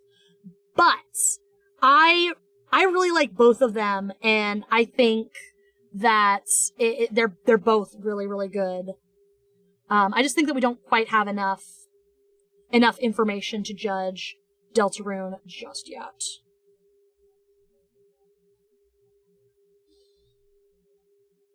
Yeah, I'll take that. That's fine. I think that maybe because Deltarune was actually thought up before Undertale existed. Oh, really? Fascinating. Yeah, it feels like Toby Fox has had the characters in the world of Undertale Deltarune for a while, and he's now like finally getting this opportunity to make something happen with it. And I think that's really cool. I think that's really neat and poggers, actually. I think that's pretty pog-champ there, kids. Yuki should not be allowed to speak. But yeah, I really like it. I'm interested to see where it's gonna go. That's like my main thing that I'm really interested in. I just want to see what we're building to. You know, what the meaning of all these hints behind these like weird narrative moments that are happening are, you know?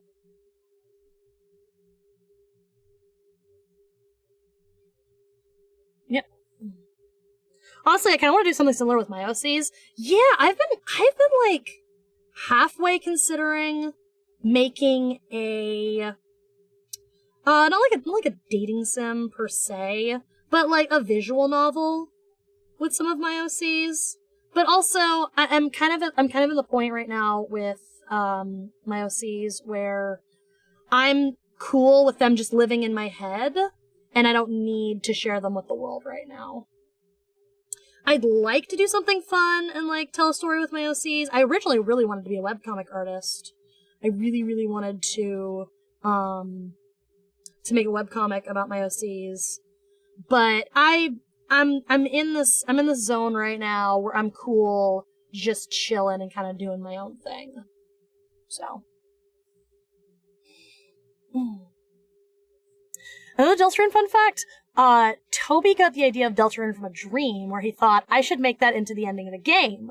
Meaning that he's actually working backwards. That's great! Actually, you need to start, honestly, the sooner you figure out your ending, the better and more cohesive your narrative as a whole is going to be. I'm currently writing a fanfiction that is more than it's almost 300,000 words right now. And it is going to probably be it's gonna be longer than the Bible when it's finished because I have 3 fucking books planned. Originally it was just gonna be a kind of one story of just this one adventure, and it's just expanded as I've gotten brain rot over this fanfiction that I've been writing. But I knew the ending of this fanfiction before I even started it, really. Like, I started it, and I just kind of wrote the first few chapters just like, haha, lol, I think this would be fun. And then as I sat down with the story and I started developing it more, I figured out the ending very, very quickly. I figured out where I wanted to take things, what I wanted to build to, and from there, that has given me a sense of cohesion to the work that if I really was just flying by the seat of my ass, I would not have. So honestly, starting with the ending first, it really, really does help make your stories better. Because that way you can always check yourself and ask yourself the question of, does this serve the end game? Does this serve what I'm trying to build towards? And that can help check a lot of narrative issues if you know what you're building towards. That's part of the reason why The Mandalorian has gotten bad. Because they're not building towards anything anymore. They're just kind of doing wacky shit. They're not building towards some reveal. Like, the original run of The Mandalorian, before Luke Skywalker shows up and Grogu goes to daycare, was really good because they were building to that moment of, hey, I'm Luke Skywalker, I'm here to take your son to daycare. That's a big thing. And now that has happened, it feels directionless. So having your ending figured out gives your story direction. I have plot beat ideas, but the ending escapes me, but I'm working it out. Honestly, yeah. That's just how it goes. You know, and the good thing about having just, like, stories that you're working on just for your own sake is you're able to work on something for as long as you need to without being beholden to anyone. Which is good. It's nice. It's nice to be able to work on something for as long as you feel needs it without having any kind of deadline. Yeah. Luke Skywalker and The Mandalorian, my beloved. High key. I loved when he came to pick up Grogu, when he came to take Grogu to daycare. That was good. That was a really good reveal, I thought. I really enjoyed that.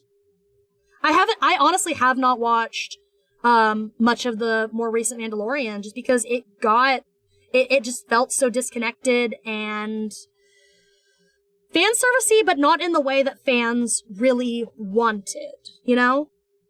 Because what made it good was the fact that it was about a dad and his son. That's what made it really, really, really good.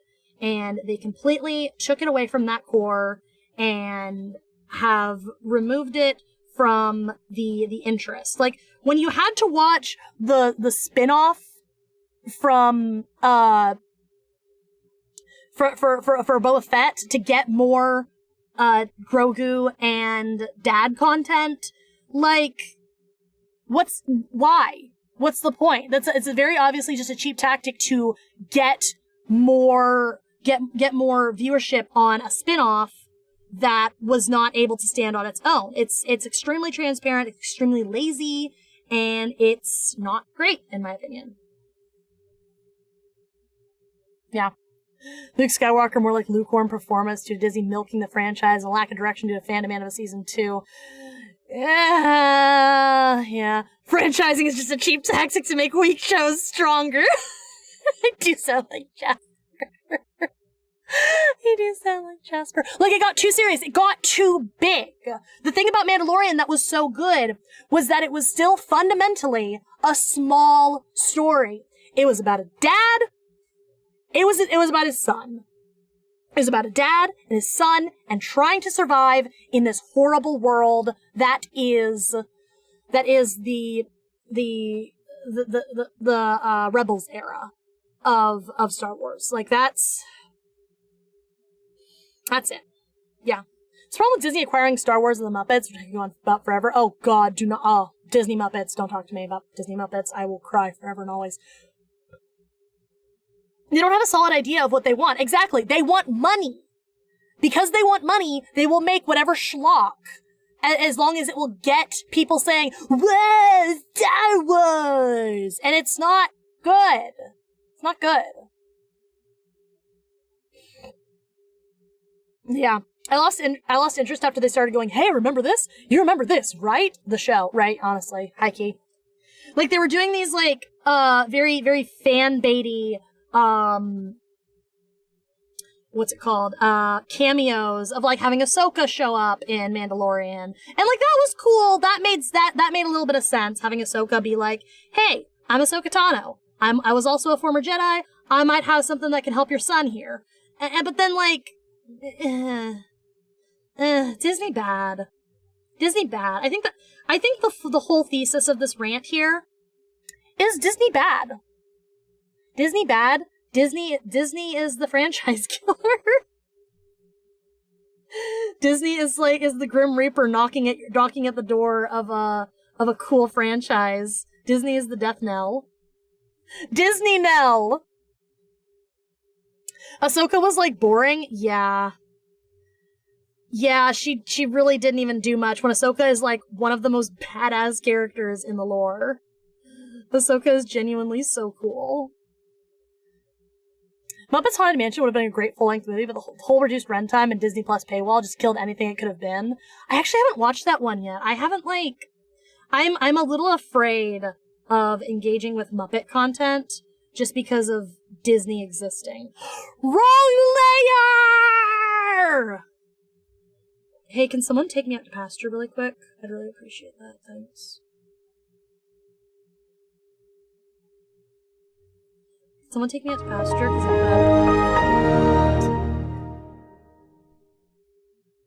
Thanks. The double save. God. Give me 1 sec to fix this line and I will save. Merge the layer, crunk! Wrong layer! That's me, always and forever, always and always and always and forever and always. Saved. Muppets Most Wanted is a great movie. I don't know if Disney produced it, but I just wanted to put it out there. Muppets Most Wanted for me is, it said it was a sequel to the Muppets, the 2015 Muppets. But in actuality, it was just it was a standalone Muppets movie with Walter as a cameo character. Walter did nothing in Muppets Most Wanted, despite being the protagonist of the first the Muppets reboot movie.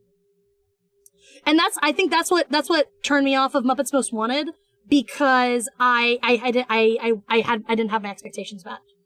If I had gone into the movie with different expectations, I would have enjoyed it more. But because I had that expectation of being like, okay, this is a continuation of the story, what's going on? How are we working in this new lore? And then I got a standard Muppets movie. I was like, oh, come on, guys. You have this fun new character with fun new ways to take the franchise, and you just did Muppets, you know? So. I love Muppets 2011, but Most Wanted did not feel like it was related in any way. Exactly. Walter. I love Walter. the... Yeah, honestly, I really liked Walter as a character. I thought that he had a really, really interesting, like, thing, a really interesting gimmick going on as being a Muppet who is a fan of the Muppets and then finding community in his people, you know? Hey, it's Comic Maker, what's up? Yeah, I really, really liked that, actually. I thought that was really interesting and really well done. Yeah. But you felt the way, Walter. I ain't gonna be a Muppet today. Okay. Ghost has been taken over by the spirit of Kid Named Finger. I forgot the name of Kid Named Finger. What's the name of Kid Named Finger? Mike Ehrmantraut. I did it. I remembered my Breaking Bad.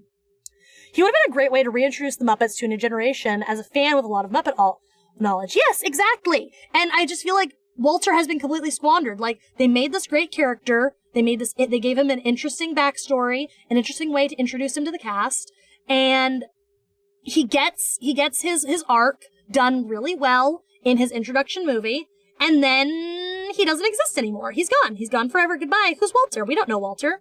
We don't know any Walter. We don't know any Walter, the fan who became a Muppet. We don't know him.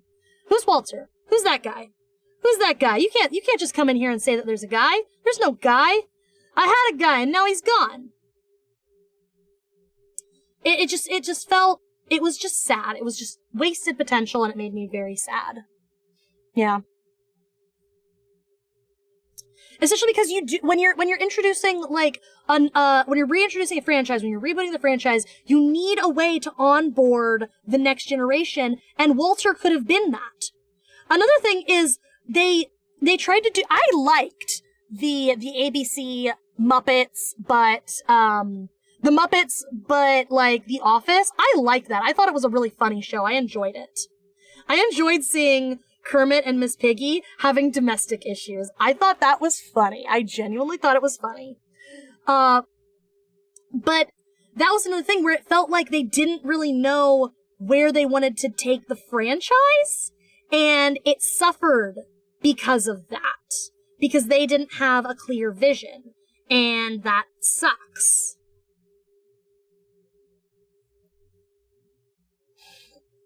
Yeah.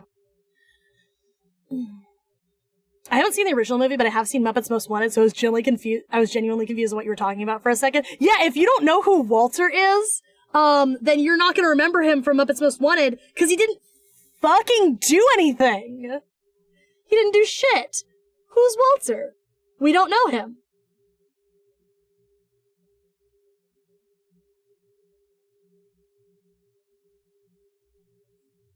Yeah, it makes me really sad. Oh my god. Speaking of things with wasted potential. Oh god, what we got?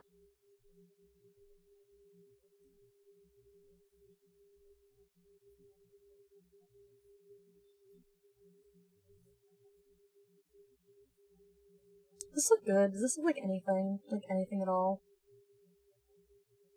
Is this good? Hey, it's Comic Maker. Is this good? Oh, Danny Phantom.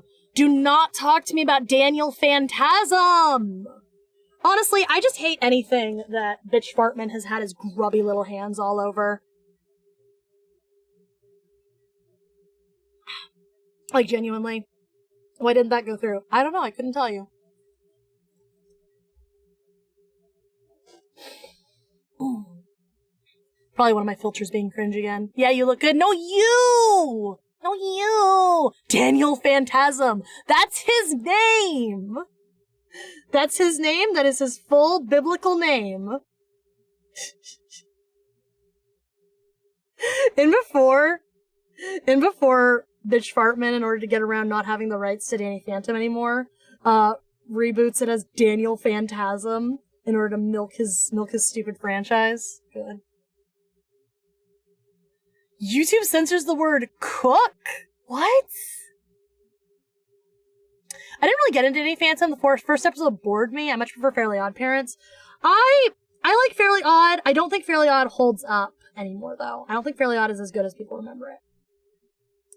I rewatched the first few seasons of Fairly Odd recently, and I was honestly surprised at like it's a quality show. Like, it's done well, but it's really mean. It's really mean. Like, it's mean, and it's just like really cold and sadistic almost at times. I now I understand why, like, certain parents were like, I don't want you watching that show, because it's genuinely, like, a really not nice show. The characters are such assholes to each other, and it really, like, takes a lot of the fun out of it. Like, Timmy sucks. Even before all of the character decay, in the more recent lore, Timmy sucked. Timmy genuinely, like, as a human being, he sucked. He was a bad person. He was, and yeah, sure, Timmy Turner is 10. Timmy Turner's 10. But, like, he's also just a piece of shit. Yeah. You're telling me that a show made by Butch Hartman had shitty characters? Yeah, I know. I know, it's a complete shocker. I was surprised too. I felt so betrayed. Yeah, it was, oh man. Boy howdy. But yeah, early Fairly Odd Parents, especially season 1's a great show, but not really a funny one personally. But and I think that's the problem, because it's a comedy. Like, it's supposed to be funny, but I'm not laughing. I'm just like, bro, why are you doing this? Bro, why are you like this? You didn't need to do him like that, man. Like, the entire time I'm watching it, I'm just like, you didn't need to do him like that, man. Ways you needed to do him, not like that. Yeah, I just, ugh. At least Ben Tennis's... Can I say words? Like, is that genuinely okay? Can I fucking say words? At least Ben Tennyson? Ben Tennyson, also a 10-year-old, was selfish but a genuinely nice person. Yeah, he was selfish in like a, hey, I'm a preteen boy, I'm just immature. Not in the, hey, I'm just gonna like treat my magical fairies like my fucking slaves and be a shithead about it. Way like Timmy was. Timmy's a piece of ass, man. He sucks. I hate that guy. Boo! We hate your holes! Me and Timmy Turner be like. Me and Timmy Turner be like. Well, Mr. Wright, it seems that this court hates your pussy. Steven Universe is the polar opposite of Timmy Turner. I like Steven Universe. I thought Steven Universe was good. I think people were extremely not normal about Steven Universe. Like, I think people were freakishly not normal about Steven Universe. Like, not normal to the point of, like, derangement about Steven Universe. Wow. The Steven Universe fandom is a fucking hydra. Is utterly insane. Yeah, it's totally insane. I got ranted at and blocked because I didn't like Spinell. Spinell was cool. Spinell was fine. I totally see how, like, adding Spinell into the story as, like, another example of Rose Quartz being a shithead feels like a bitch move. So I can definitely see that criticism. But I like Spinell. I thought Spinell was really fun.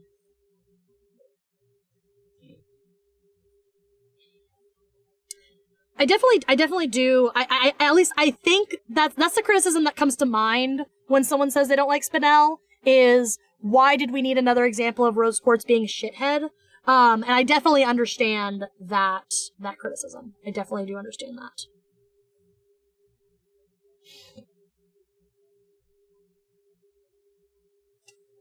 Ugh. I like evil Spinel. But fresh Spinel was she just like too much? It's really funny that you don't like Spinel, Kryptonite, actually. Like, I'm looking at you, and I'm seeing you, and I'm staring into your soul, right? And I'm telling you, I'm surprised you don't like Spinel. The Ducksburgs of the Steven Universe fandom is crazy. I think some people nearly drove someone to self-Sayori because they drew... Yep, I remember that. I fucking remember that. Like, my thing about the representation thing is I don't think we should be holding people who are doing things as a fun little hobby to the same standards that we are holding great media companies to. I think the greater your influence, the greater your responsibility. And even someone who has like 10K followers on Twitter does not have an exponential, like an exponentially small percentage of influence compared to like Time Warner, if that makes sense. Like, if you want to draw Rose Quartz skinny, yeah, it's probably shitty, but also like there's a million other reasons why you might do that. And I don't think being bad at art is a reason to be harassed, honestly. So, I don't know. Yuki with the hot takes for today. I like that Spinel was the first villain who was like, hey, Steven, I know you're not your mom, but I still hate you. Yeah. Spinel just had hatred in her heart. And honestly, she's correct for it. I think we should have... God forbid women do anything! There's my hot take about Spinel. God forbid women do anything. All of Spinel's songs were straight fire, though. I really like... Honestly, all of the songs of the Steven Universe movie were really, really good. Hot take, I don't really like Peridot. Mods, kill him! Mods, kill him! Mods, ban his ass! Mods, get his shit out of here! No, why don't you like Peridot? She's my favorite. Peridot's genuinely my favorite character. I love her a lot. I support women's wrongs. Correct.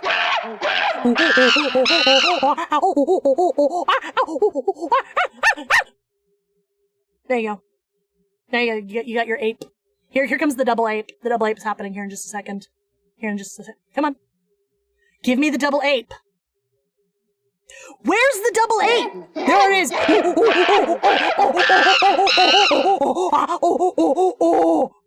There you go. Bwomp.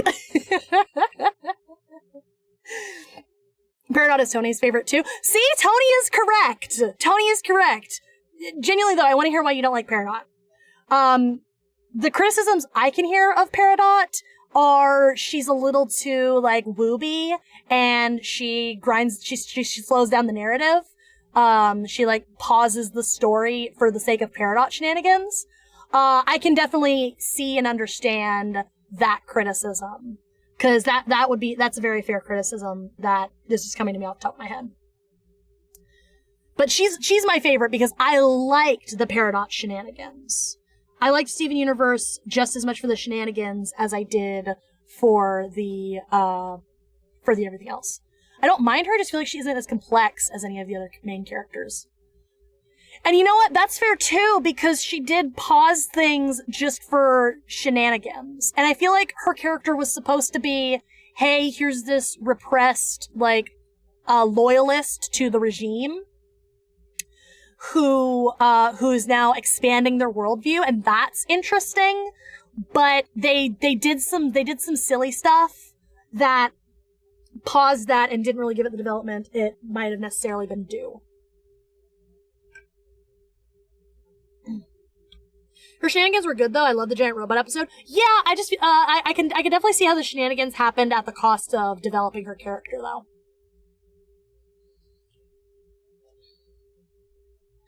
I like Spinel as a villain in post-trauma. I don't like fresh out of the box cleaning Spinel. He reminds me of this friend I had who made me do push-ups just to get back in my chair. What the fuck? What a shitty friend you had, Kryptonite. Put them in the gulag. Put them in the gulag forever and ever always goodbye. Yeah, what a piece of shit. I'm sorry you had to deal with that, dude. Hey, I'm running low on juice. I'm gonna go get some more juice to sippy on, and I'm gonna put you guys on BRB really quick, okay? I'm gonna be right back. Feel free to spam sound effects while I'm gone. So I'm gonna go get some more juice. I'll be right back. Look, I redid the fun little BRB screen. So all the aliens are dancing together, and you can see chat. You can see chat. You guys can now chat and like talk to each other and talk amongst yourselves while I'm BRBing. So hold on, I'll be right back.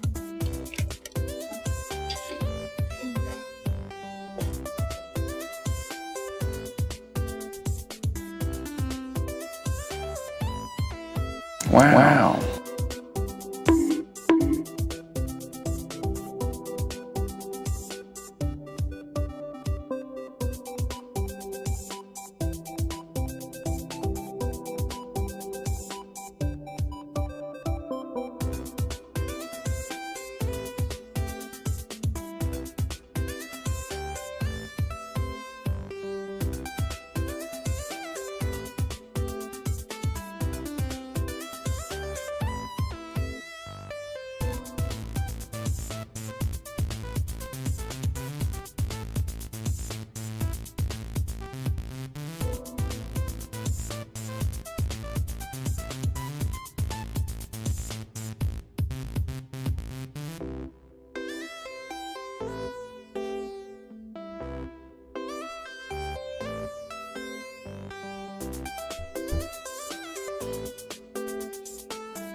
I'm back. Did you miss me?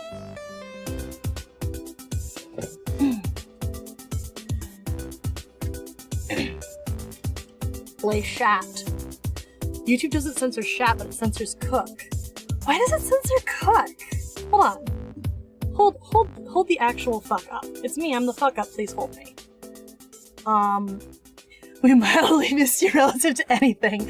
Hey, what the fuck? Why are you doing me like that? Yeah. What the hell? Why are you the only one getting censored by YouTube chat, Ghost? Makes no sense. Free my mans. Free my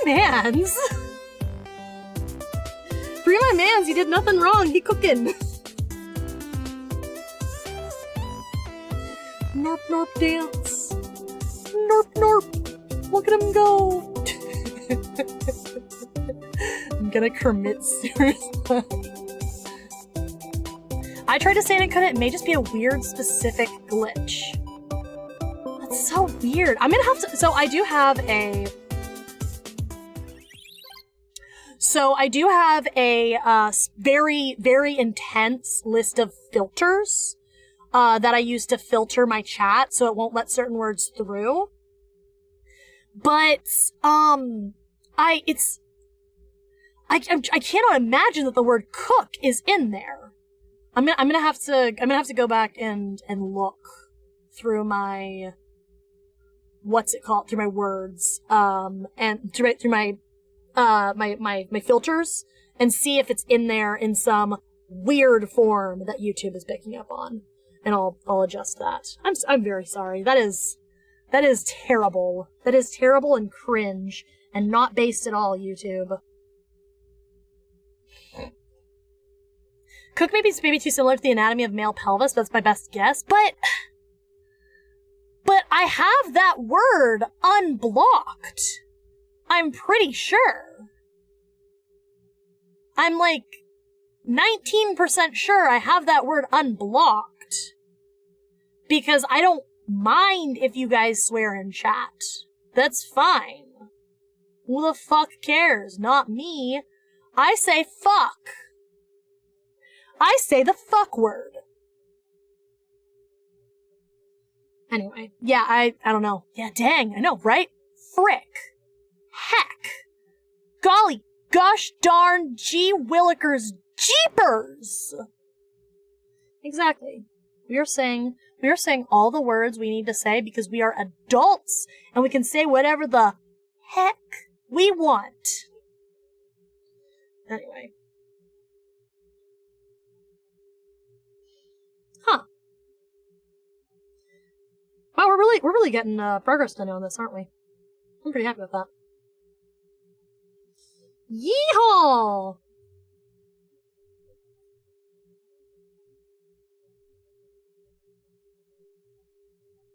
I better be on the right layer. I swear to God, if I'm not on the right layer, I will yeet myself into a hot tub of Baja Blast.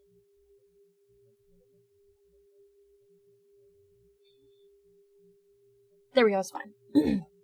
Fuck! Hell yeah! Hell yeah! Let me get some fucks in the chat! I wanna see you say fuck!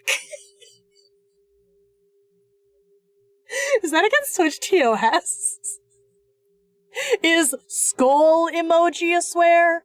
No, Patrick. Skull emoji is not a swear word.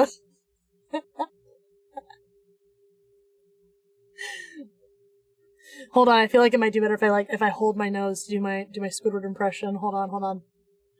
No, Patrick. Skull emoji is not a swear word. Was that better?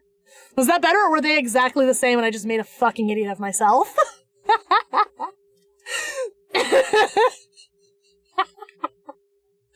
Horseradish is not a swear word either.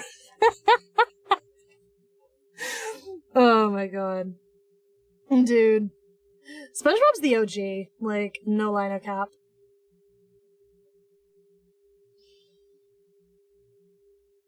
I'm not doing that other hand, not just yet. I don't want to do it. I don't want to do it, therefore I don't have to. It's my stream, I make the rules, and I can do what I want. It's not letting me swear. So that's why I don't get fucks in the chat. Fascinating. Because I remember I turned off fuck in my filter list, because I was like, you know what, actually fuck it. I don't care if you guys say fuck. So I'm wondering if it's like a native YouTube thing. Huh. SpongeBob season 1 through 3 and also Hot Take season 5 is peak. Honestly, yeah, early SpongeBob is very peak. Yeah, I'm gonna go bananas. You're gonna go ape. You're gonna go ape on us. Oh god, watch out, he's about to morb! Venorba. Oh, hey, I got a webkins. Do you guys know that I got a webkins? I think I'm gonna do a webkin stream pretty soon. I don't know when I'm gonna do the webkin stream, but I'm gonna do a webkin stream and we're gonna play webkins, and it's gonna be a lot of fun. Are you guys excited to play webkins? I'm really excited to play webkins. I got a monkey webkins. And he's very cute, and he's very adorable, and he's my friend. And his name is Nicholas Ferdinand Theodore. His name is Nicholas Ferdinand Theodore of the Languid Simians Nautical Society.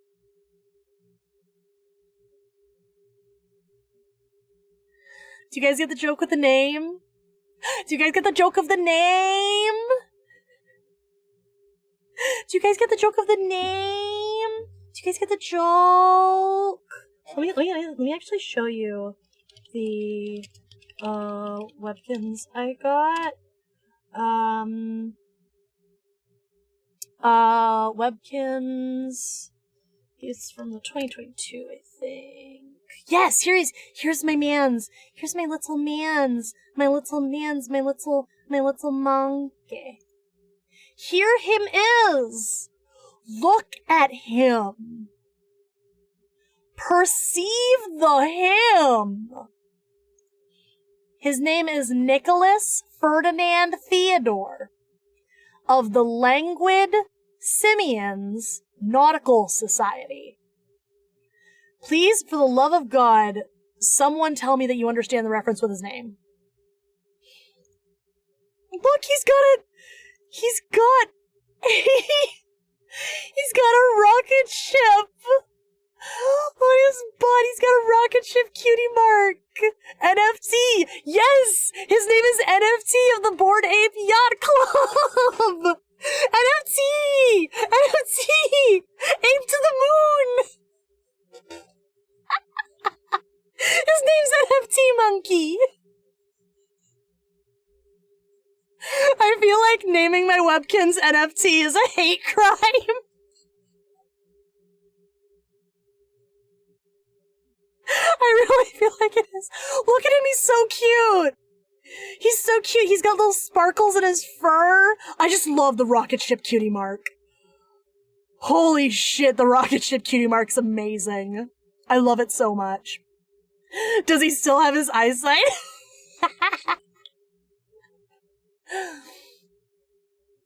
God. You should get the hexadecimal code of every color of an NFT and name your next webkins that. That's a lot of hexadecimal. That's a lot. That's a long name for a little monkey. Actually, I think I know, because some of the starter webkins that you get, we're just totally distracted right now, it's totally fine. Starter webkins. So some of the starter pets you get in webkins, they are... God, can I get, like, a good image of the starter pets? Is that okay? Am I allowed to do that? Webkins... Starter pets? Not these guys. Here we go. Look at this. I gotta move. Okay, look at this. Do you see that deer? Look at that silly thing. Okay, so I specifically want to adopt this dumb little fairy deer, and I want to name her Mountain Doe. Mountain Doe. Get it? Because she's kind of like... Get it? Do you get the joke? Mountain Doe? Do you see the colors? You guys see the colors? Do you see them? Do you see them and do you understand and appreciate them? And do you get the joke? Please laugh at my funny. Laugh at my funny right now, or else I will do something I mildly dislike. That's funny. MLG dear, thank you. You guys understand my vision. Mountain Doe. Cause yeah. I'm fucking hilarious, and you guys do not appreciate me enough.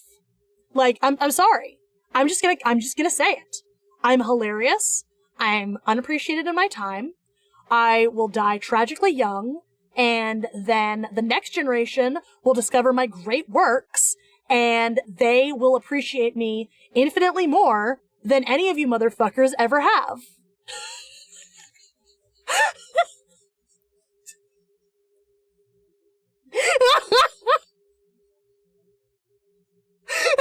Thank you! That's all I wanted!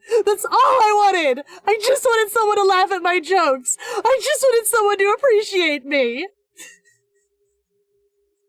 Why do you think I'm a VTuber? I have a chronic need for attention!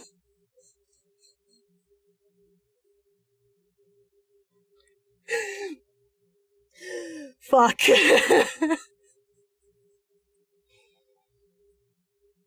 I might be a Menhera, but all of you motherfuckers watching me are too.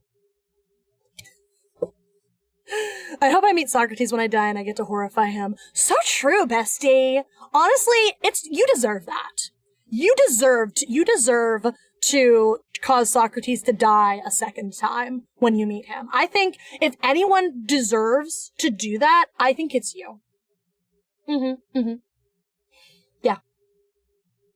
So true, bestie. So true. So real. They were so real for that. I love that. I love that for you. Like, genuinely, I love that for you. What the fuck was I doing? Before I started demanding top keks. Oh, fuck. Okay, it's good. It's fine. I know what I'm doing. I'm drawing Bocchi. Bocchi's cute. I think this is turning out cute. And I think I'm correct. I think I'm so correct, always and always, forever and ever.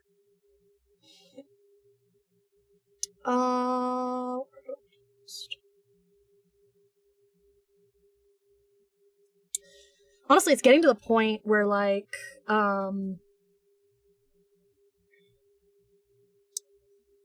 where I can probably start adjusting my line weight here and there and making my line weight good and how I want it to look, which is, that's pretty cool. That's what I want to do. Yeah.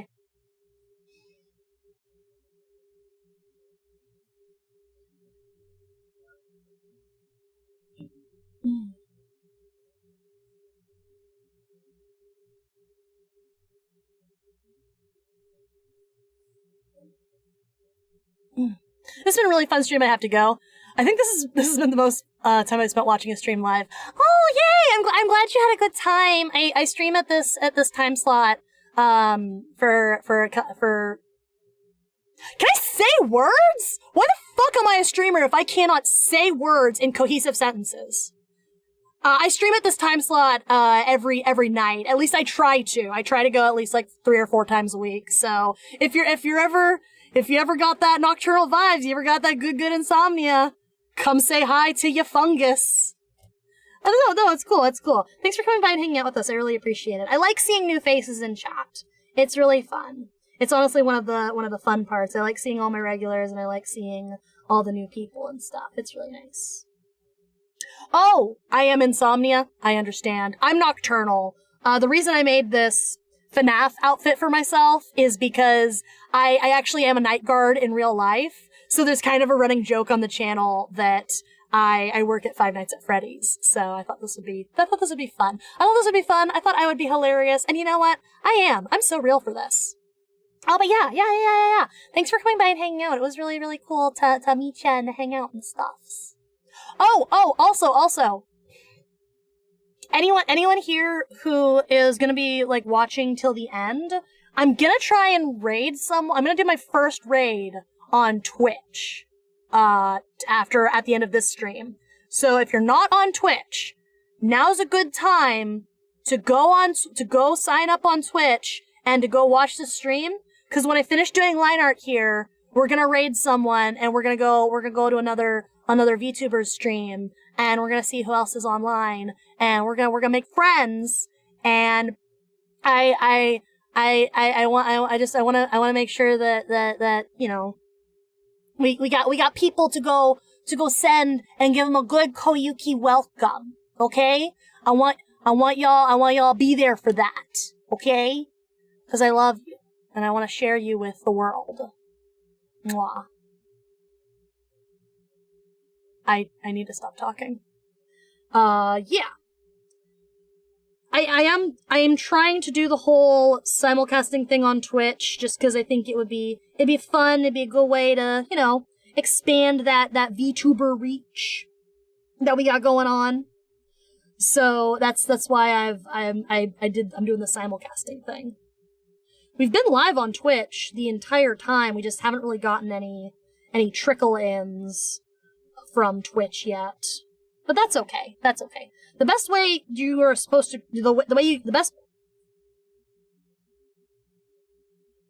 I'm going to hurl myself into the sea. The best way for you to grow a platform on Twitch is you're supposed to network with other creators and make friends with them and introduce each other's communities, right?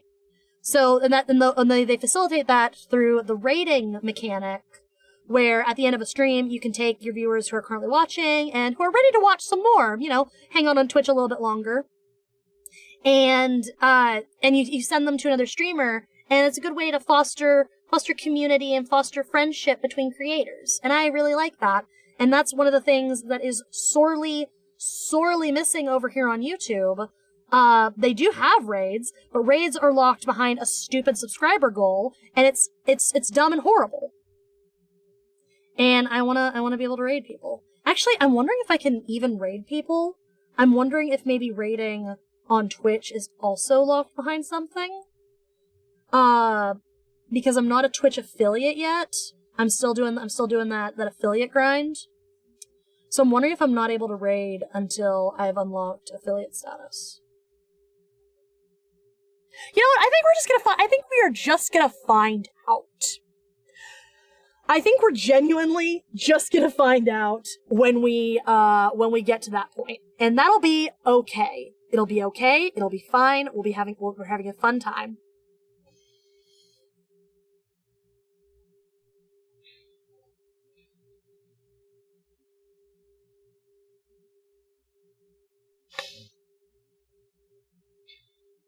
Oh my god, why does it look so bad and stupid?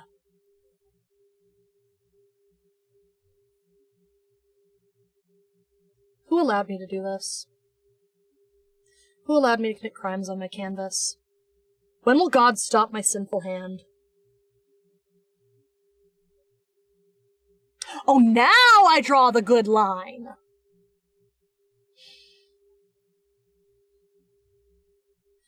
One like equals one prayer for me to get better at art. JSYK.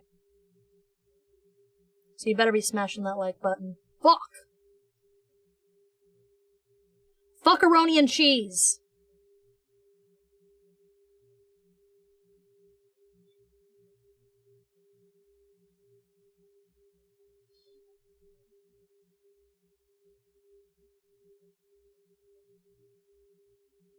It's fine. Everything's fine. We're doing a great job, actually.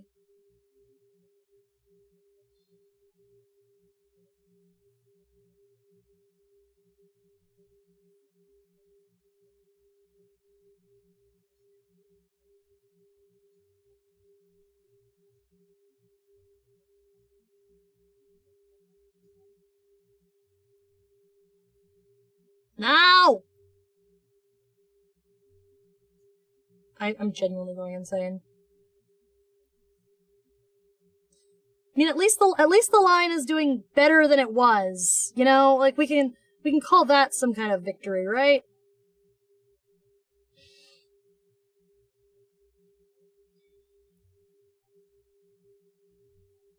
Genuinely pray for me. It's okay. Oh, we're gonna make it connect so good, guys. His ass connected! I'm not touching it anymore. I'm not touching it again. I'm done. It's good. I refuse to engage with that line anymore. Because I'm just gonna keep fucking with it.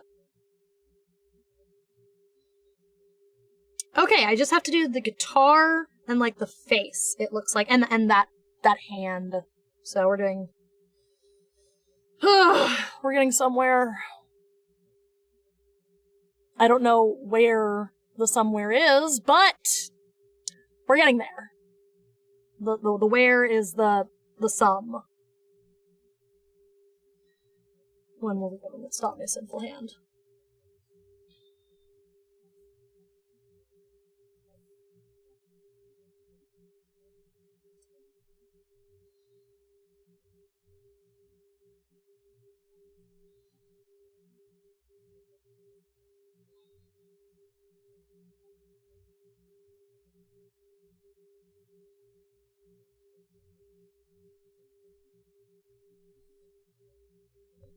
Yay! Can I get a wahoo?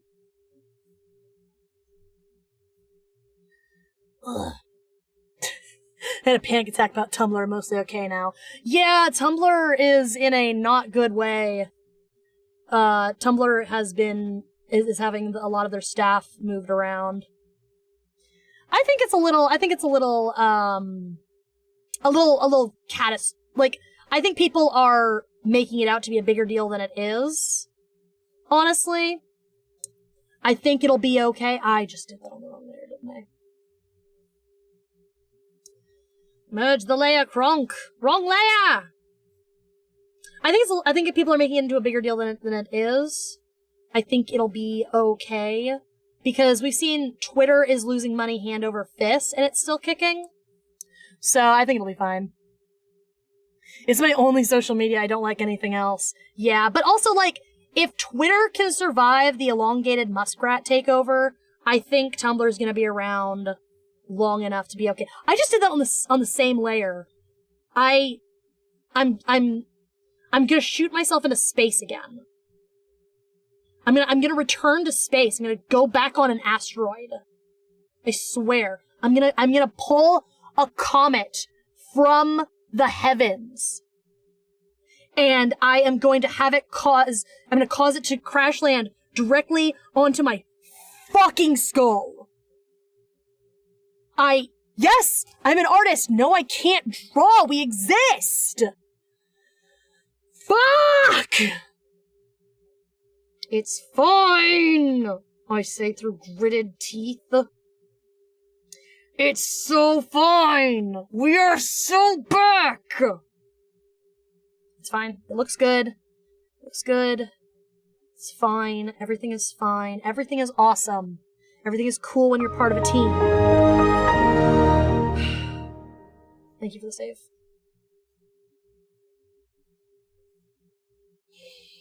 Appreciate that. Big appreciate.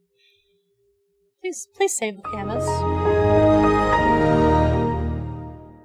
I swear to God. You know what? I wonder if I do one thing really quick. If that will fix the issue I am having. That's my question. I'm gonna try something. I'm gonna try something really quick to see about turning off the double thing. And if it works, it works. If it doesn't, it doesn't. What?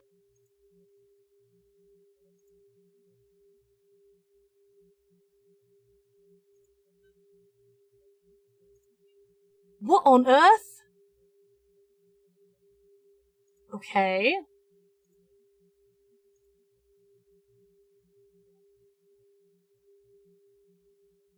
That's really strange. Because so what I thought was I went on Streamlabs and I turned off CloudBot for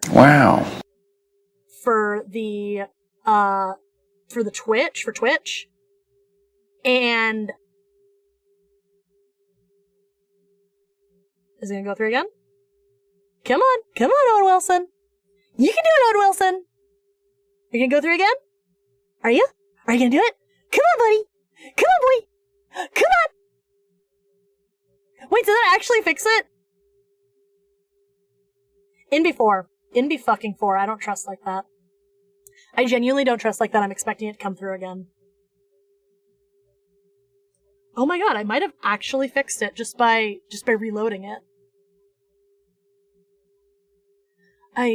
Okay, sure. That makes just about as much sense as anything else in my life. That's fine. Wow. There it fucking is! What? What on earth? Not! Thank you for the newts. Thank you for helping me with the newts. I appreciate that. Wait.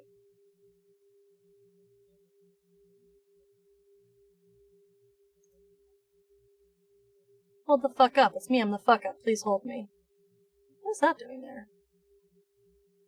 Okay, I just turned off something.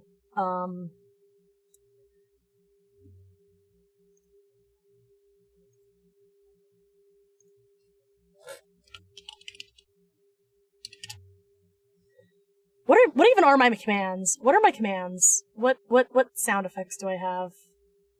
Here we go. I got one.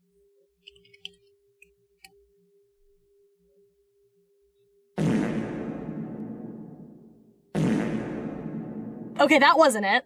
That didn't do it. Fascinating. Okay, I genuinely have no clue why it's double sounding then. I got nothing. Head back to camp. I have no clue why it does that. I'm just gonna have to practice. Jump scare. It sounded at the exact same time, like together. Fascinating. Truly fascinating. Okay. Yeah, that's fine. That's right. We're just gonna keep having double alerts for a while, guys. We're just gonna have them, and it's gonna be fun and it's gonna be good. It's fine. Writes down notes. God. What are you taking note of? What are you taking note of? Well, suddenly I'm a little concerned.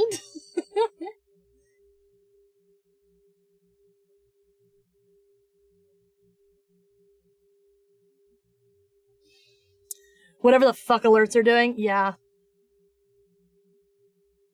Thanks, appreciate that. I think I know what the problem is. I think I might have accidentally put 2 alert sounds, like 2 alert sound pulls in OBS. So it's pulling the alert sounds twice. And I'm just gonna have to figure out how to fix that. It's fine. I will figure it out. I always do. I fucked it up. I can unfuck it. The great unfucking. I feel like that's my entire career as a streamer, just fucking things up and then unfucking them later.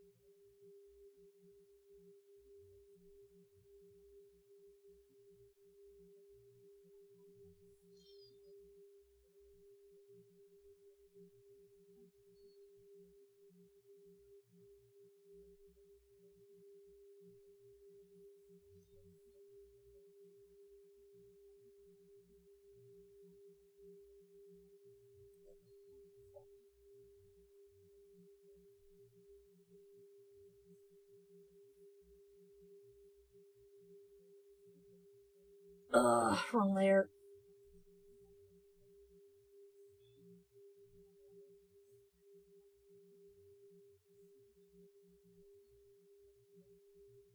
Art.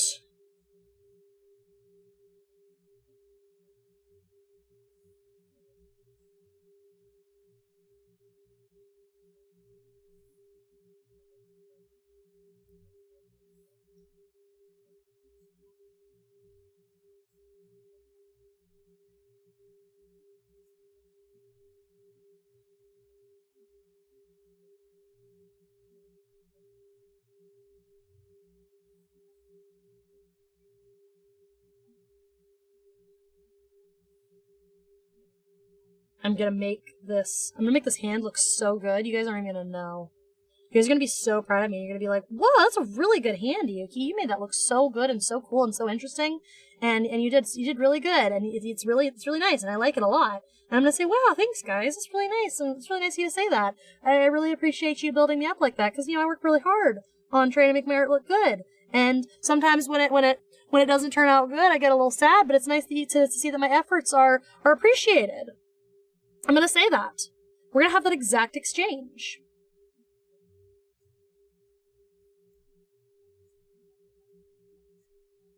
Yep. Looks good. Thanks. Appreciation. Big appreciate. No, I appreciate you. You're all gonna get appreciated if y'all don't watch it. How dare you say nice things to me? That's illegal, don't you know? The government's gonna come for you if you say nice things to me. Gotta be careful. Gotta watch yourself.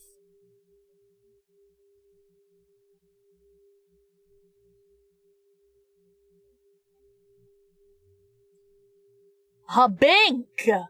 Oh, fuck, I'm appreciated. Get appreciated, idiots! Get appreciated, you frickin' moron! Get appreciated, you frickin' bozo! Yeah, how do you like it?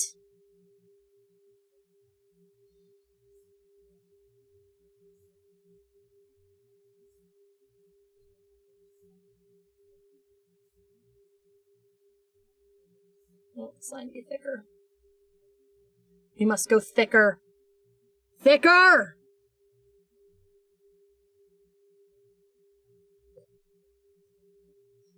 Me drawing big booby fan art of an anime girl. Be like.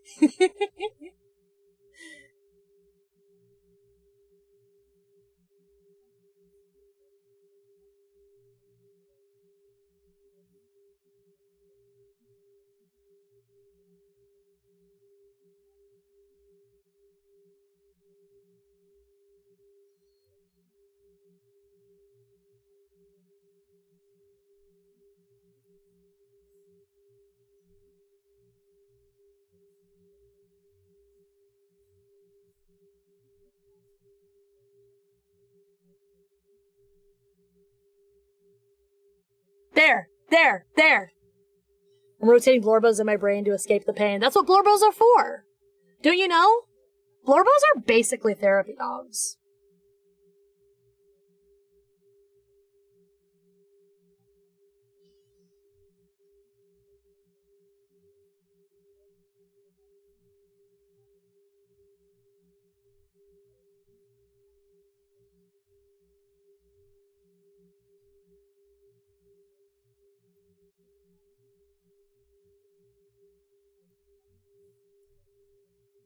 Come on.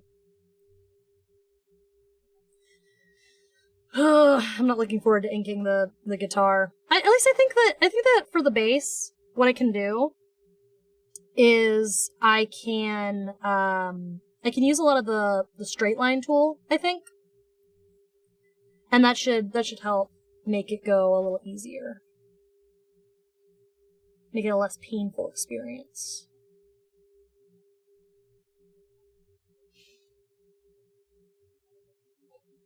I phased into existence from sleeping land before stream end today. Yeah, buddy! Yeah! Hell yeah, look at this art I'm doing. Look at this art. Look at how good that art looks. Look at it! Look at it! It's Bocchi! It's Bocchi the Rock! Not the paper, not the scissors. It's Bocchi the Rock, baby! Get Bocchi'd, moron! I think it's gonna be one kind of cute. I'm happy with it. It's sharp. Thank you. I'm taking that as a compliment. I am making the executive decision to take that as a compliment. And it is appreciated. Thank you. Thank you for the nice words to say about my nice Bocchi art that I made. Appreciate. Big appreciate. I'm gonna have to go back and, make all these have actual weight, better weight and stuff, but we're getting to a good start on it, I think. Which is the important thing.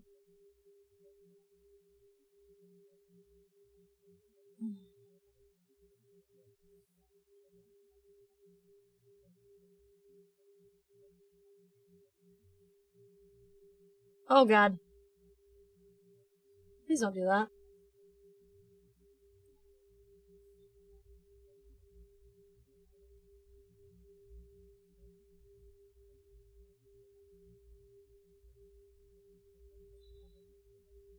Yay! It is a compliment. Thank you. Thank you for the nice compliment of the words. The words are appreciated.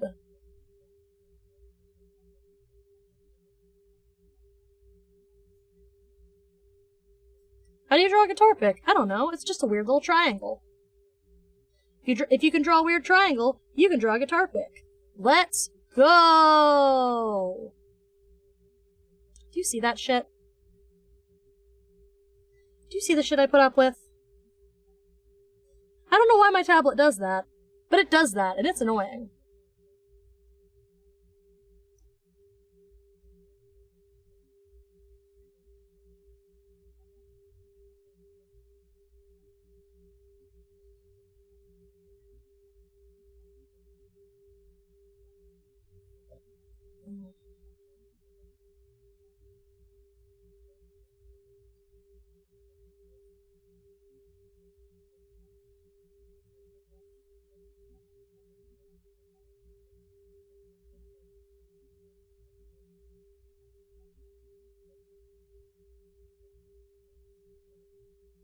Come on. Guitar picks are commonly referred to as plectrums. I don't know if I believe that. I think you're trying to pull the wool over my eyes. I think you're trying to do a funny. I think you're trying to do a funny gotcha on the funny VTuber. But you know what? I'm not gonna fall for it. I ain't falling for it.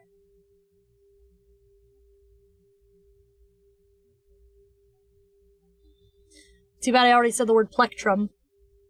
Which, if that's a cancelable phrase, cancel me now. Is there like an actual like... Is that actually like the word for these? Because that's a weird name. They may be referred to that, but they are not commonly. Yeah, definitely. I have never heard that before in my life. Guitar.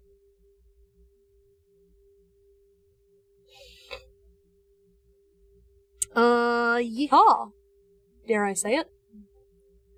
Yee and dare I say it, haw. We've got art. I looked it up. Oh, so is that actually a thing that they're called? Because I still don't know if I believe that. They are indeed called plectrums. I can't use them so well anyway. I'm better with my hands. Don't some people just like grow out their fingernails really long and use their fingernails as guitar picks? I've heard that before. I can't have long fingernails, so if I ever tried to play guitar, it would just be it just wouldn't happen. I hope not, lol. Oh, wait, does S-Comic Maker, do you have like deep guitar lore or something? What you got? What you got? What you know about guitars, S-Comic Maker?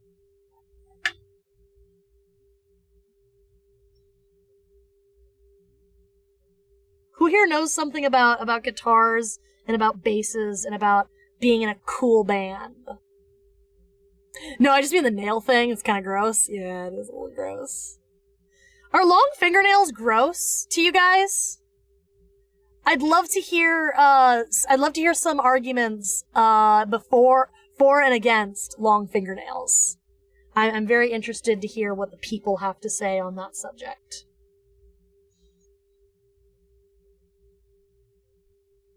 This looks good, right? Like, I'm not insane. This looks good. I feel like it might be insane. If my nails get too long, they like to invert. Ooh, yeah, where they like come up instead of like growing down. Blech. Blech. I don't mind it, I just don't like seeing stuff under people's nails. As long as they're not regularly breaking off or getting gunk underneath, I'm fine with them. Yeah. Yeah, I don't know. For me, just having long nails is a really bad stim on my fingertips. I need to be able to feel the skin on my fingertips. Otherwise, I feel really, really icky inside. It's bad. It's bad feeling yos. Things that aren't great. That. Cool. So I think we're just on to doing the face, it looks like. And then any like extra things we want to do to this line art.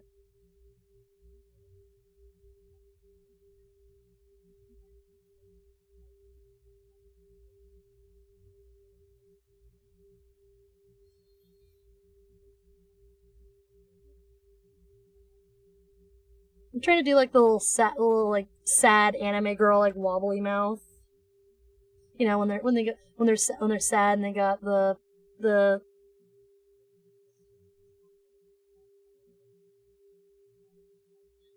little bean mouth.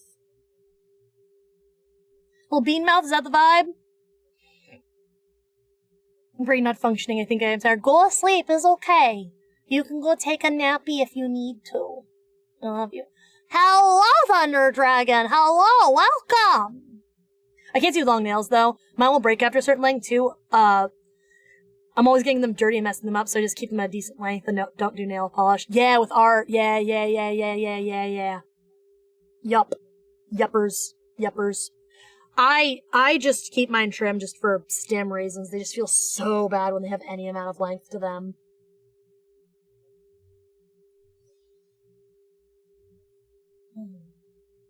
I don't really do traditional art, so I don't get a lot of dirty stuff under my nails. I just don't like having nails. I just don't like the feeling of it. That's cute. I like that. I watch streams too sleepy.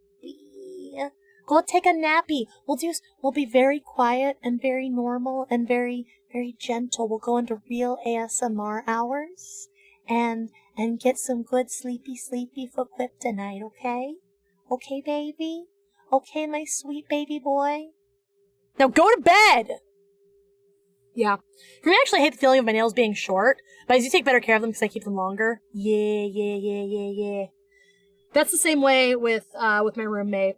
They can't stand having short nails. I can't stand having long nails. We both look at each other like we're aliens. I'm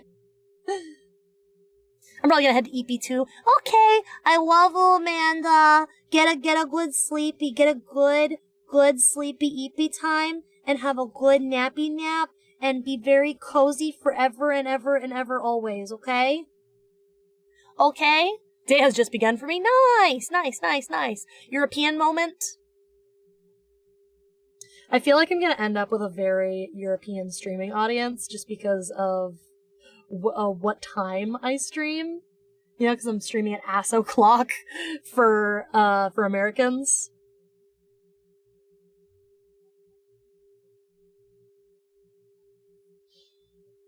I'm just gonna go like that. I think that's fine. I think that's allowed. That's cute. I like that. And now we can see the eyes. Love you too. Love me. Love me. You love me. Wow. It's almost like we have love and appreciation and good vibes in this chat forever and ever and ever always. Dumb. Very silly dumb.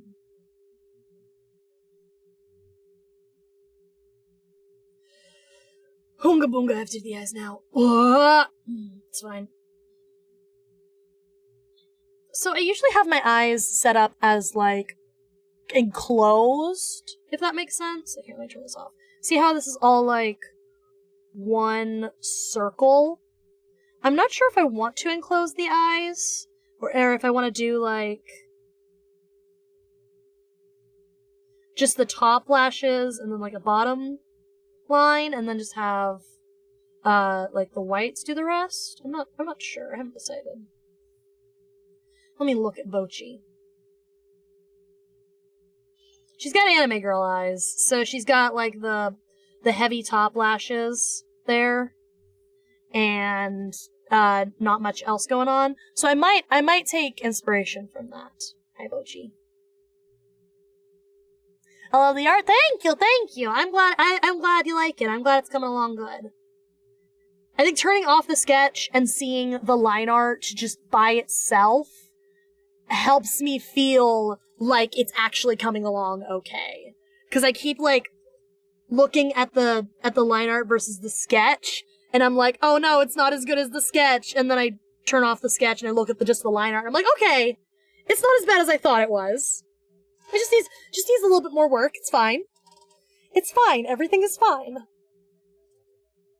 I am not allowed to be yawning. I'm not allowed to be yawning because I need to be awake for the rest of the night. What the fuck? Fuck this. No. Illegal. It's illegal for me to be yawning. I don't know if I want to do art tomorrow. Because I want to stream again tomorrow, but I don't know if I want to do art. I don't know.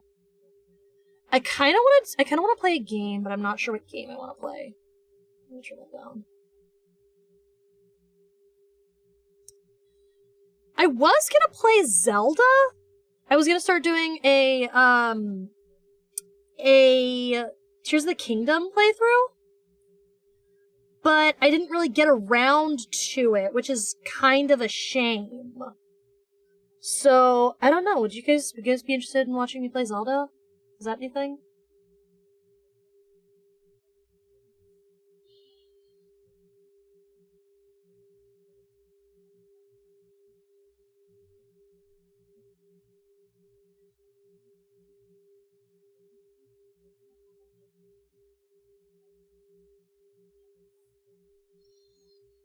Because I'd be interested in playing Zelda on stream. I think that'd be fun. One of my favorite streams I've done on my channel is I really liked doing the Legends Arceus playthrough, because I liked having that adventure saved for me, so I can go back and revisit it whenever I want to. So that's kind of what I want to do with the Zelda stream. Legend of Zegin, Breath of the Weath. Exactly. You understand. You understand my vision. I've already done the tutorial island in the sky. So we wouldn't be starting from the beginning, but at the same time, that means you don't have to watch me flounder and learn the controls. It means you can just get to having fun and exploring. I would watch it, but I sleep different hours. Yeah. Well, it's gonna be at this time. So if you're up and about and ready to chill at around this time, then it's a good time. I only just woke up. Nice. So European moment. European attack!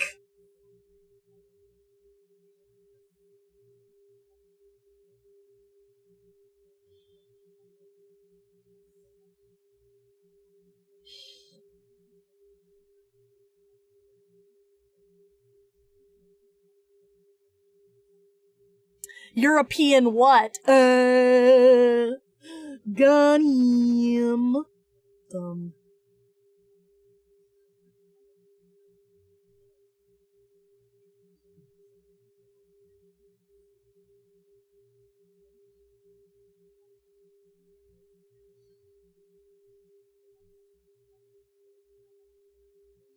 Yeah, and then just have the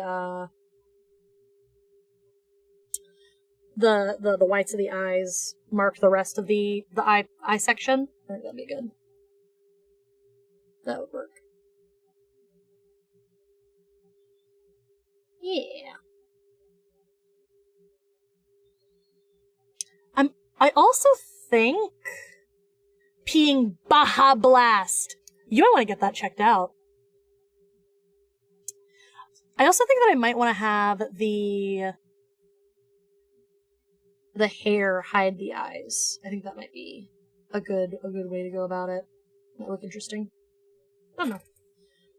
I'll just have to see how I feel when I call the line art done, you know?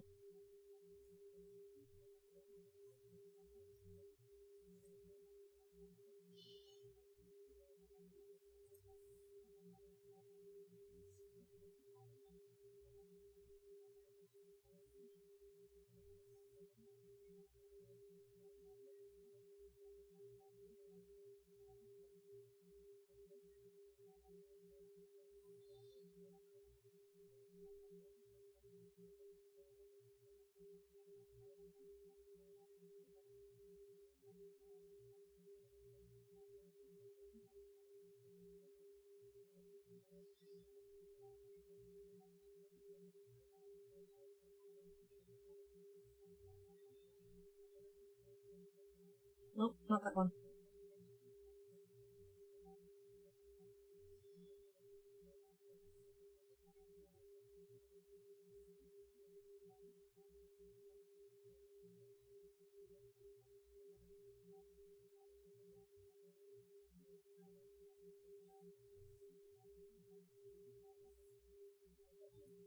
Okay, cool. We're making something good here. I can feel it in my bones. We're making progress.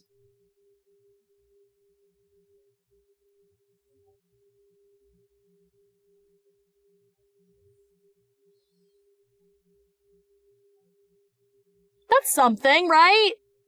That's something. That's something.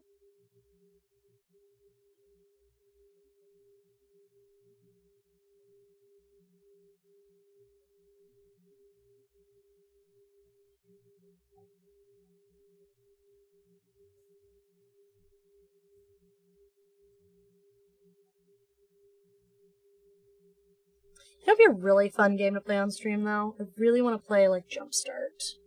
Like, I'm feeling the itch to play Jumpstart again. I haven't played Jumpstart in years, obviously, but it's one of those things that just, it feels so good to go back and play it as an adult, because it just feels stupid. So I really want to play it again. I might play Jumpstart, or some other edutainment game tomorrow. I don't know, I just really like playing edutainment games. They're really fun. They're really, really fun. I enjoy it. I enjoy them.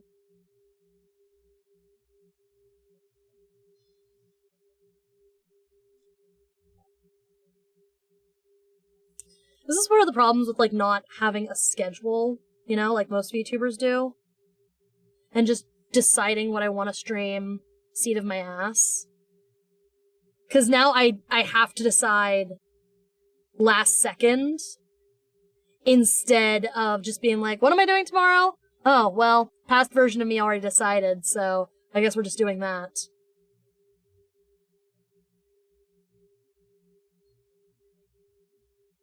Yeah, I need a beer rush. Stretch this out a little bit more than I want.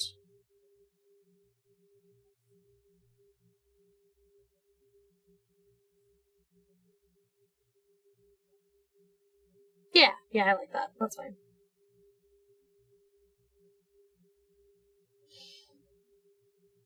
But I don't want that part of the lower eye to tangent with the hair there.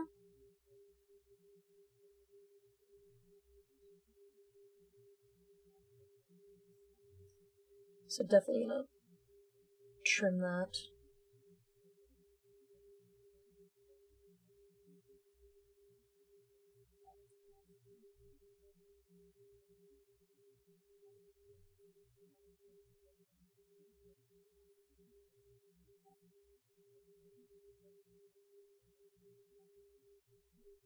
Hell yeah, brother!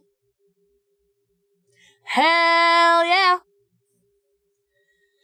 I can't work so well with schedules. Makes it hard to stream when I actually feel good and not like a zombie. Yeah. Because then if you have a schedule, like, you are beholden to that schedule. For me, I just picked a time slot that worked with me and that felt good. And instead of trying to, like, force myself to stream when I wasn't feeling up for it. Don't mind me, I was just stretching. So that's been working, but I don't know, I think I might like actually deciding what I want to do ahead of time instead of deciding seat of my ass. You know?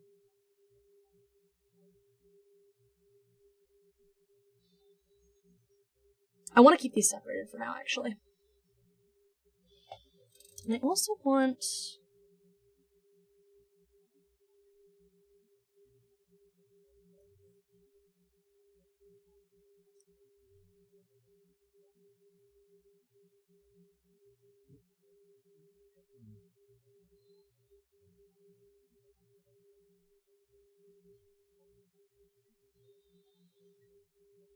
I think I can make bigger irises than that. What is that? Size 10? Let's make a big. Ooh! Chunky. Too chunky. Size 20? Is that anything?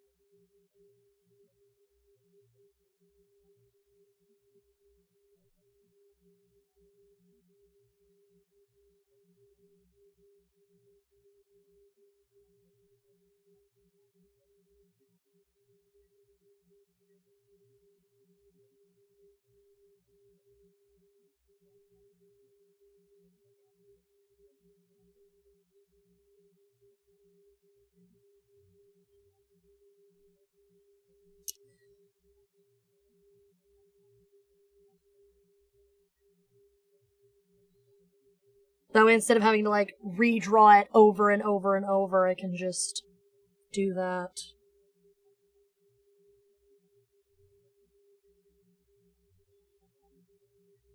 I wonder if maybe, because I'm not going to do, like, colored line art, I'm going to keep it black, just because I like that kind of graphic feel. I wonder if maybe this, the iris part here, should be the only part that is colored line art, you know? Like, if I just color drop. This is not a great quality scan, oh my god.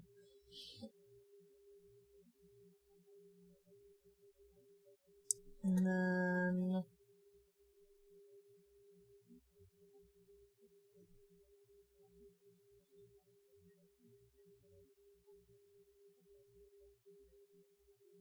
go over it like this.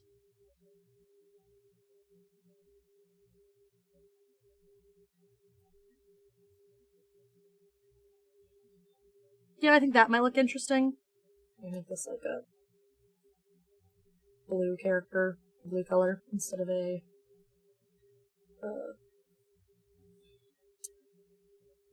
like that. That might look interesting. I don't know. I'll have to decide. Especially because, like, this part right here, that's an eraser. This part right here is probably gonna get hidden by the hair. I feel like everyone's falling asleep about now. Yeah, that tracks. That honestly tracks. Because it's really late for the, for like, Americans right now, and I think that's mostly people who watch me. Mostly Americans. It's all good. We're straight chillin'. We're bing chillin'. What?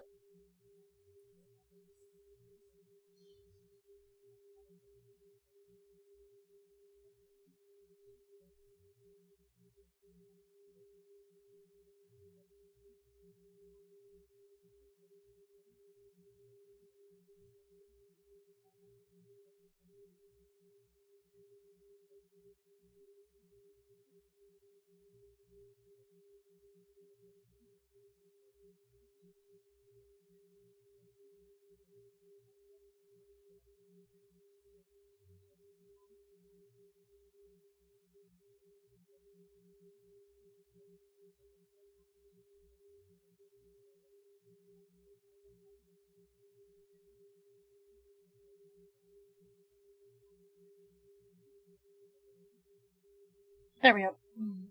What day is it in America? It's Thursday in here right now. Oh, really? It's early morning Thursday. It's like 3 a.m. on Thursday for me. Yeah, I was thinking about going to bed. It is like 3 a.m. If you're in like the central time zone, it's like 3 a.m. right now. So if people are going to bed, that is fine. You guys are totally fine. I know that I stream very, very late. I understand this. I recognize it. I do not allow it to define me.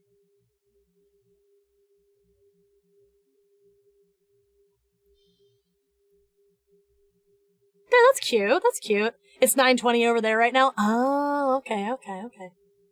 6 hours ahead. That's European time, isn't it? I think that's European time.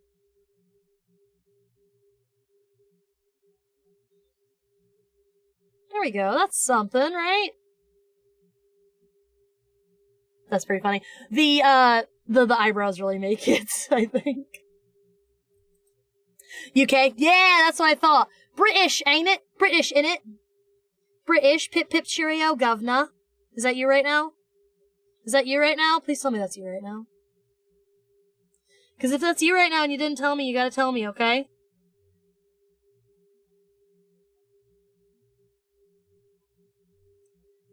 Pip chip cheerio, sport of tea, love.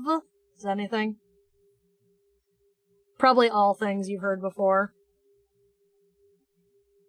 When, Yanks make fun of you.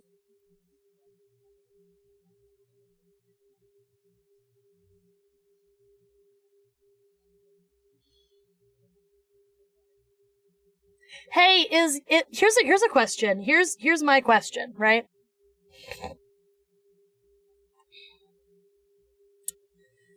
Here's my question. Is yank, like, a slur? I know it's, like, derogatory, but should I be offended if people call me a yank?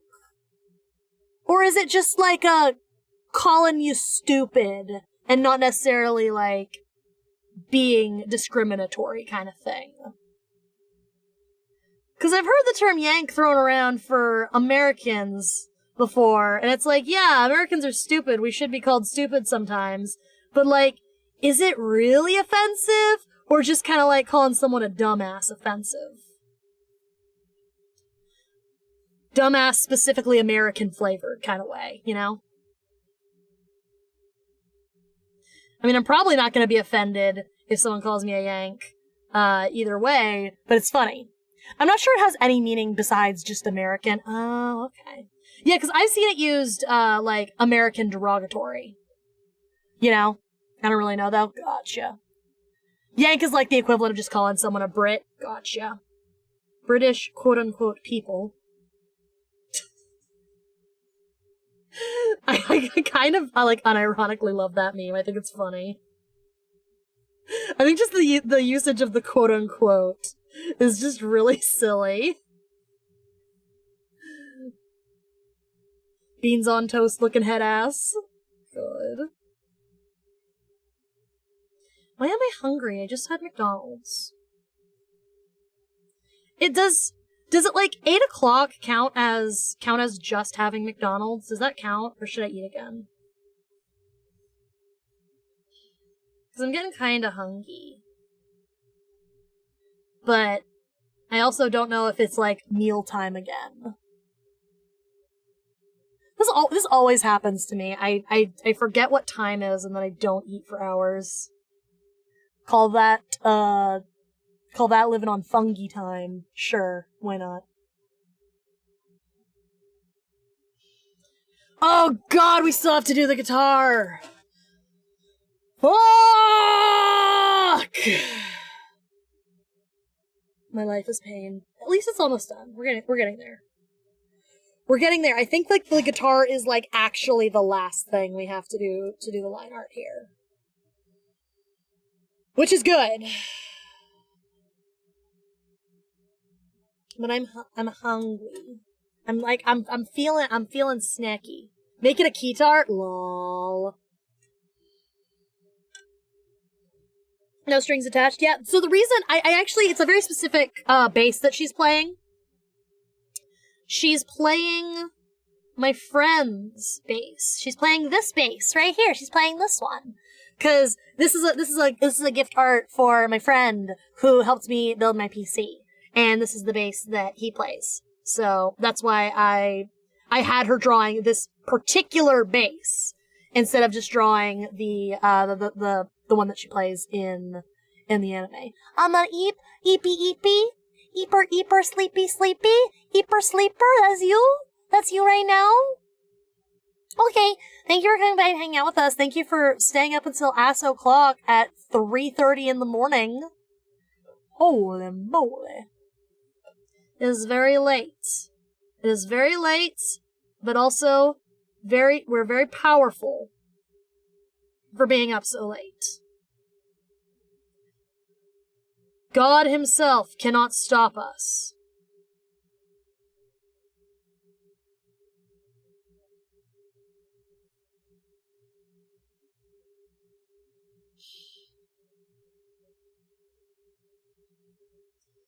Nice.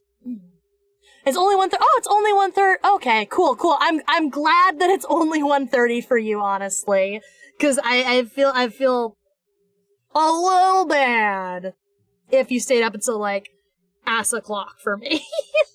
Just a little bad. Just a little. Little bad. There we go. Trying to get these curves to all work out.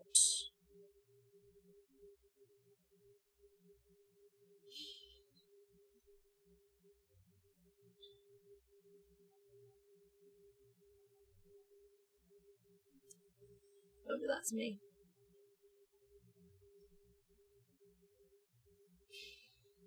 I'll probably get to that stage where you're just fangirling about MCR and I was the only viewer. That tracks. Yeah, I mean, it's super late. I just came off of a break. It's all good.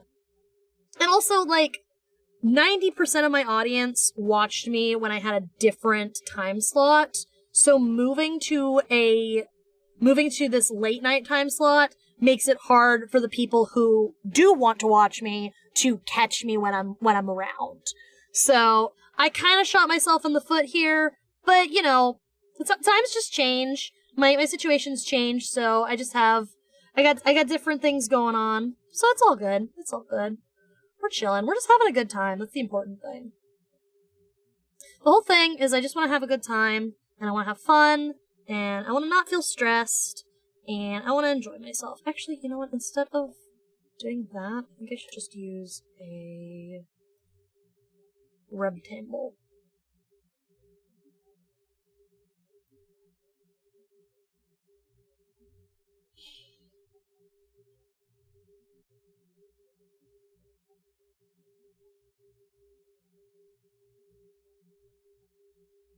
Rectangle.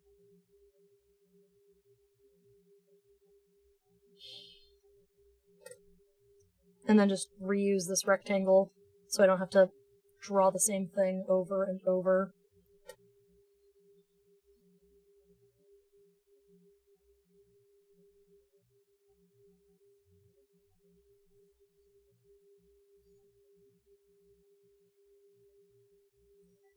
See, just like that.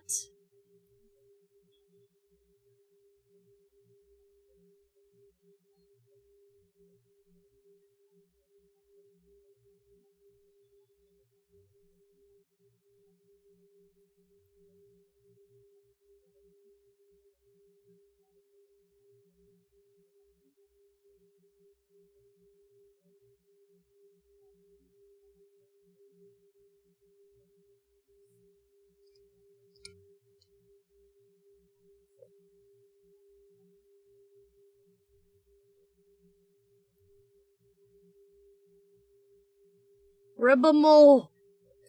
Ribbamole.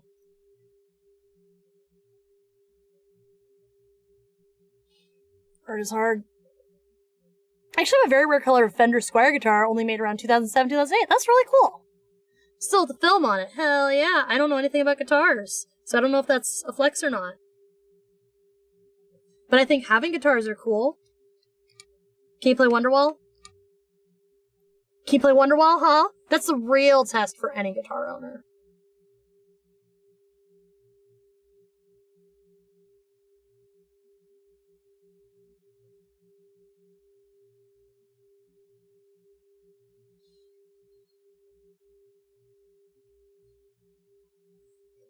I got used for a good price. Nice, nice. One of those things I bet that you can, like, hold on to, and it's a cool thing to have, right?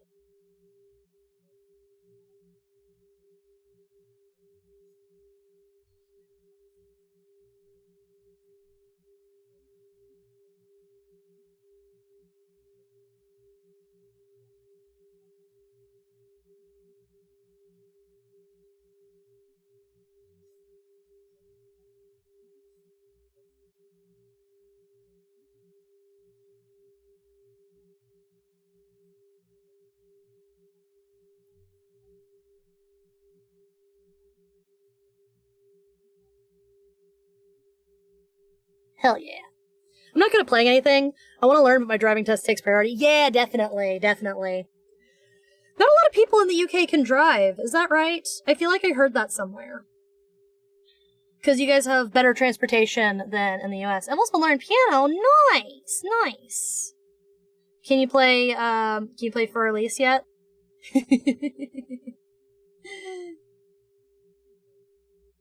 Can you play all of the songs that they teach you in, like, your first piano lesson yet? That's what I want to know.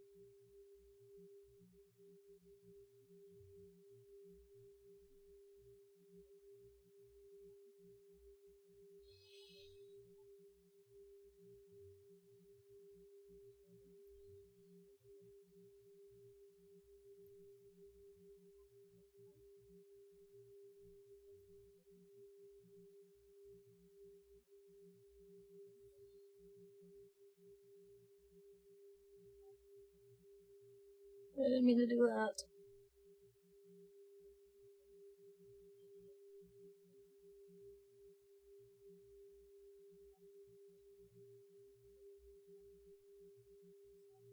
I can read notation, but it takes a long time to put it down on the board. Gotcha, gotcha. Yeah, I'm not good at music. I can kind of sing, but I'm not like, you know, God's gift to birds or anything.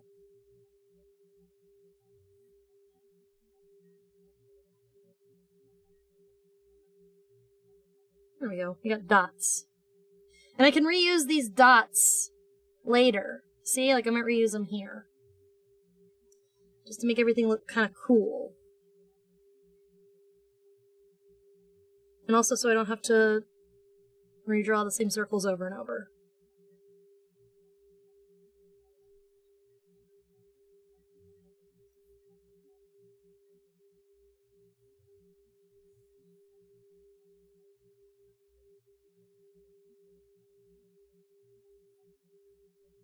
See, that looks cool.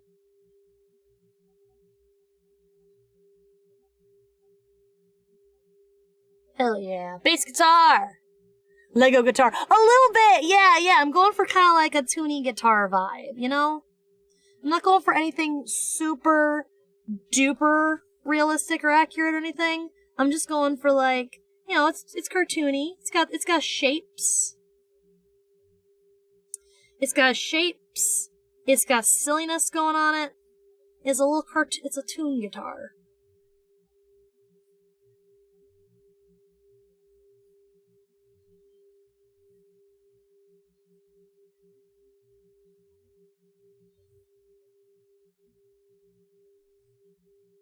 You know what, actually?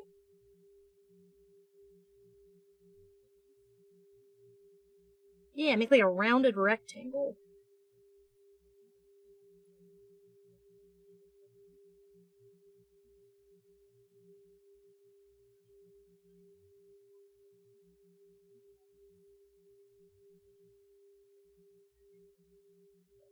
There's a guy on YouTube who's trying to make one with a spinning neck. Like a Lego guitar? What the hell? That's awesome. I love that. That's really fun, actually. Well, what would you even do with a guitar with a spinning neck? That's what I want to know.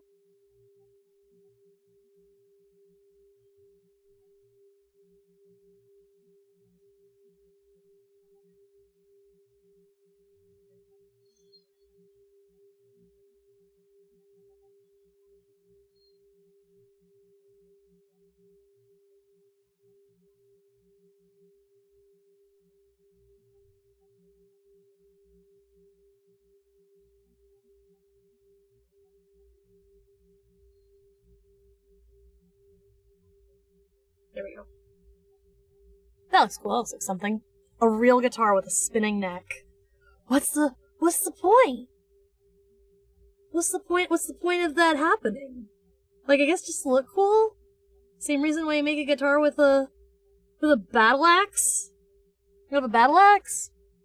It has different functions depending on the position. Okay, that's actually really sick. That's genuinely really sick, actually. That sounds really cool.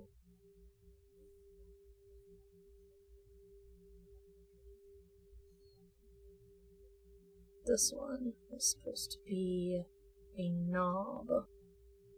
So it's gonna be a little bigger. And I'm gonna give it a little bit of dimension on it.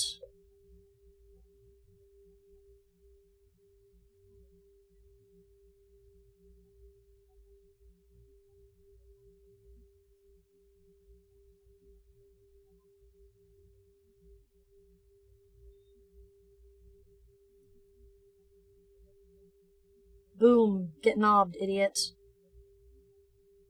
See, just the implication of detail. It's fine. Hell yeah. That looks fun. I like that. I'm glad that the guitar hasn't been as bad to draw as I thought it would be. Oog. We're doing good so far. We're doing good. We got good stuff going on. We got good stuff happening. It's all good. Things that are good. This.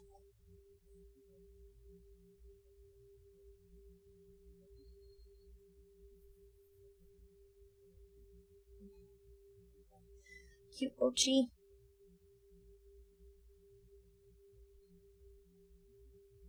We are so back, boys.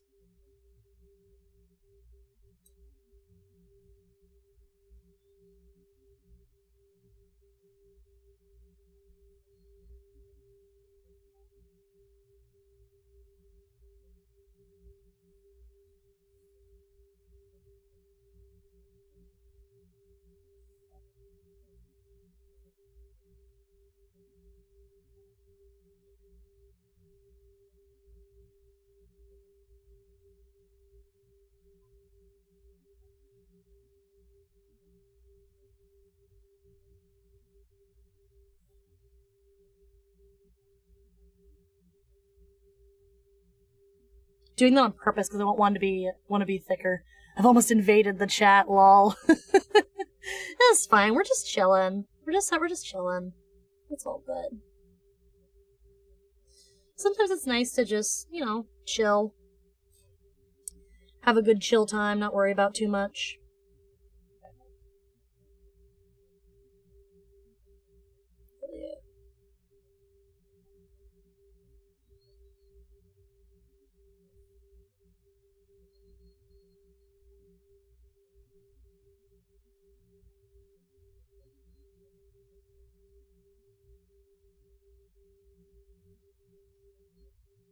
Nice.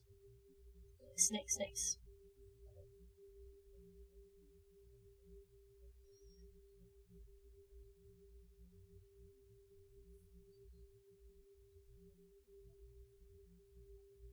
Oops.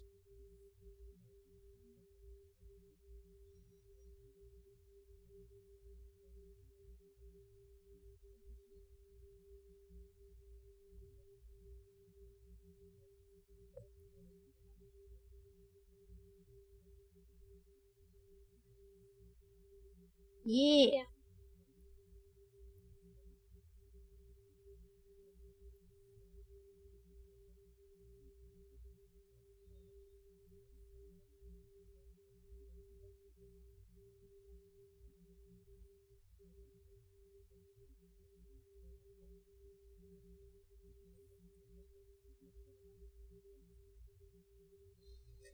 Ooh.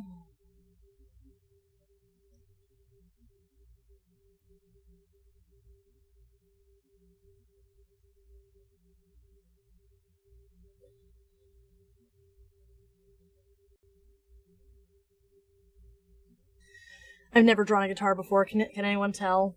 Can we tell that I've never done this before? Because I feel like it's extremely obvious that I have no clue what I'm doing. I know this is like the tuning peg, right? Like that's where you make it do the sound good. Oh god, it's on the same layer.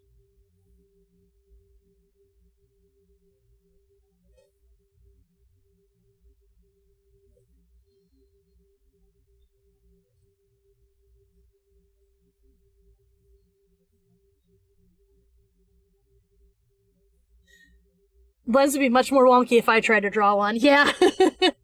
Well, at least there's something. At least I got a one up on someone. Well.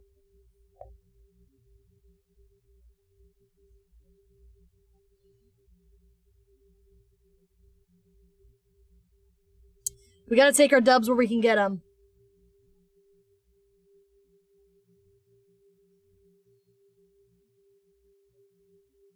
No.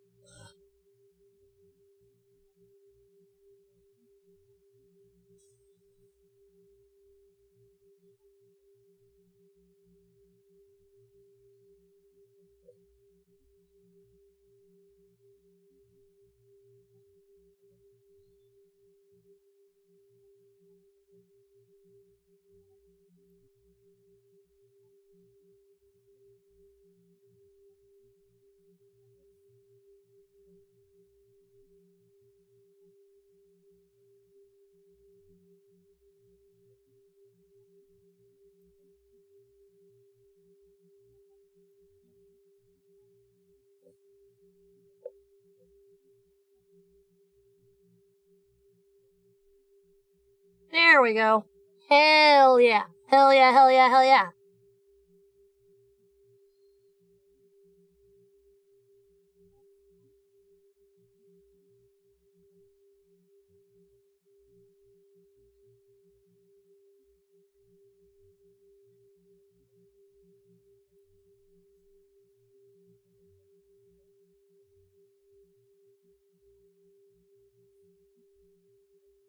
Cool.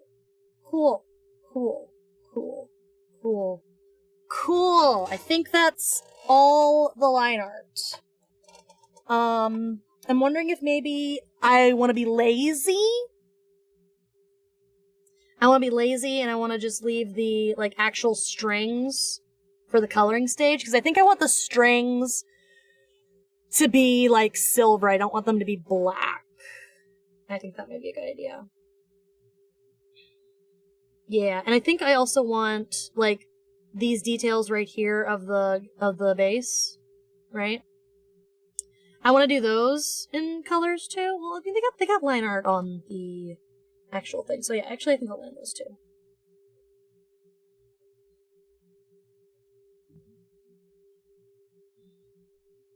But I'll line them in a thinner brush than I've been using.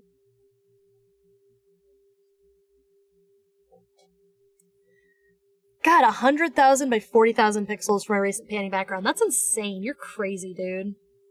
That's some, like, totally bonkers resolution.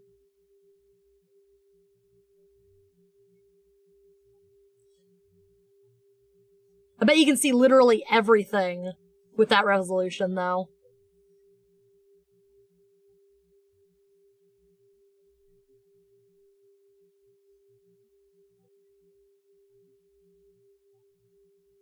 Cool. Take that.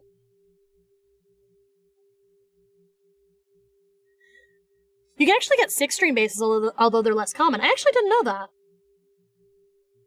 Because the whole point of the bass is to make, like, lower sounds, which is why they have the thicker strings, right? Wouldn't more strings mean that the tones produced were higher pitch? Yeah. It's mainly to eliminate jagged edges 50 years from now. Oh, okay. I don't know what that means. What do jagged edges mean? What's a jagged edge in like the context of a bass? What does that mean? I don't know what that means. I don't know things. You think I know things? Do I look like I know things? I know nothing. I have no brain in my head. I like how the eyes are just, like, floating there off into space, like, ah! That's cute. That's something, right? When you put a 720p video on a 4K TV and it looks like a set of stairs. Oh, huge pixels. Okay. I got you. I understand now. Yeah, because the resolution is gonna change over the course of years, like the standard resolution. That's why things that were like filmed in the 90s look out of focus even after being remastered again. Cool. I did line art. I'm so happy. It's done. I did the line art. I did it. It's done. I don't have to do the line art on this again. It looks cool. I do kind of want to go through this line art and, like, give it a little bit more dimension here and there. I'm just not sure where exactly it needs it. Because I'm not entirely sure where my light source is gonna be. I don't know. I'm wondering if it's something that's even worth doing right now, especially because I've been going for a while, so. I think it's probably fine as it is, if I'm being honest. I think it's fine as it is. It's okay. Will there be any kind of background? I think what I'm just gonna do is I'm just gonna have, like, a solid color background. Maybe have, like, a cool repeating, image of Bocchi's silhouette. That may be kind of interesting. I don't know. I haven't decided yet. That's stuff I can figure out later, I think. I'm not too super worried about it. But yeah. I think it turned out cute and good, and I think I did a great job, and I think I should be rewarded and congratulated forever and ever. and I think I did great. And I think I am great, and awesome, and cool, and fun, and all sorts of other good words. Okay, cool. Fuck. I guess, I mean, in theory, I should find someone to raid on Twitch, because I'm doing that fun little simulcasting thing that all the cool kids are doing now. You and me, loads gun and abandoned petrol station. No! No, you can't do this to me! Dumb. Yeah, in theory, I could probably find someone on Twitch to raid, but also, I don't want to do that, because I'm a VTuber. Yeah. It's fine. We'll do it next time. We'll do it next time, and it'll be great, and it'll be fun, and we'll have a great time, and it'll be good. But yeah. Thanks everyone for coming by and hanging out with me. It was cool having y'all.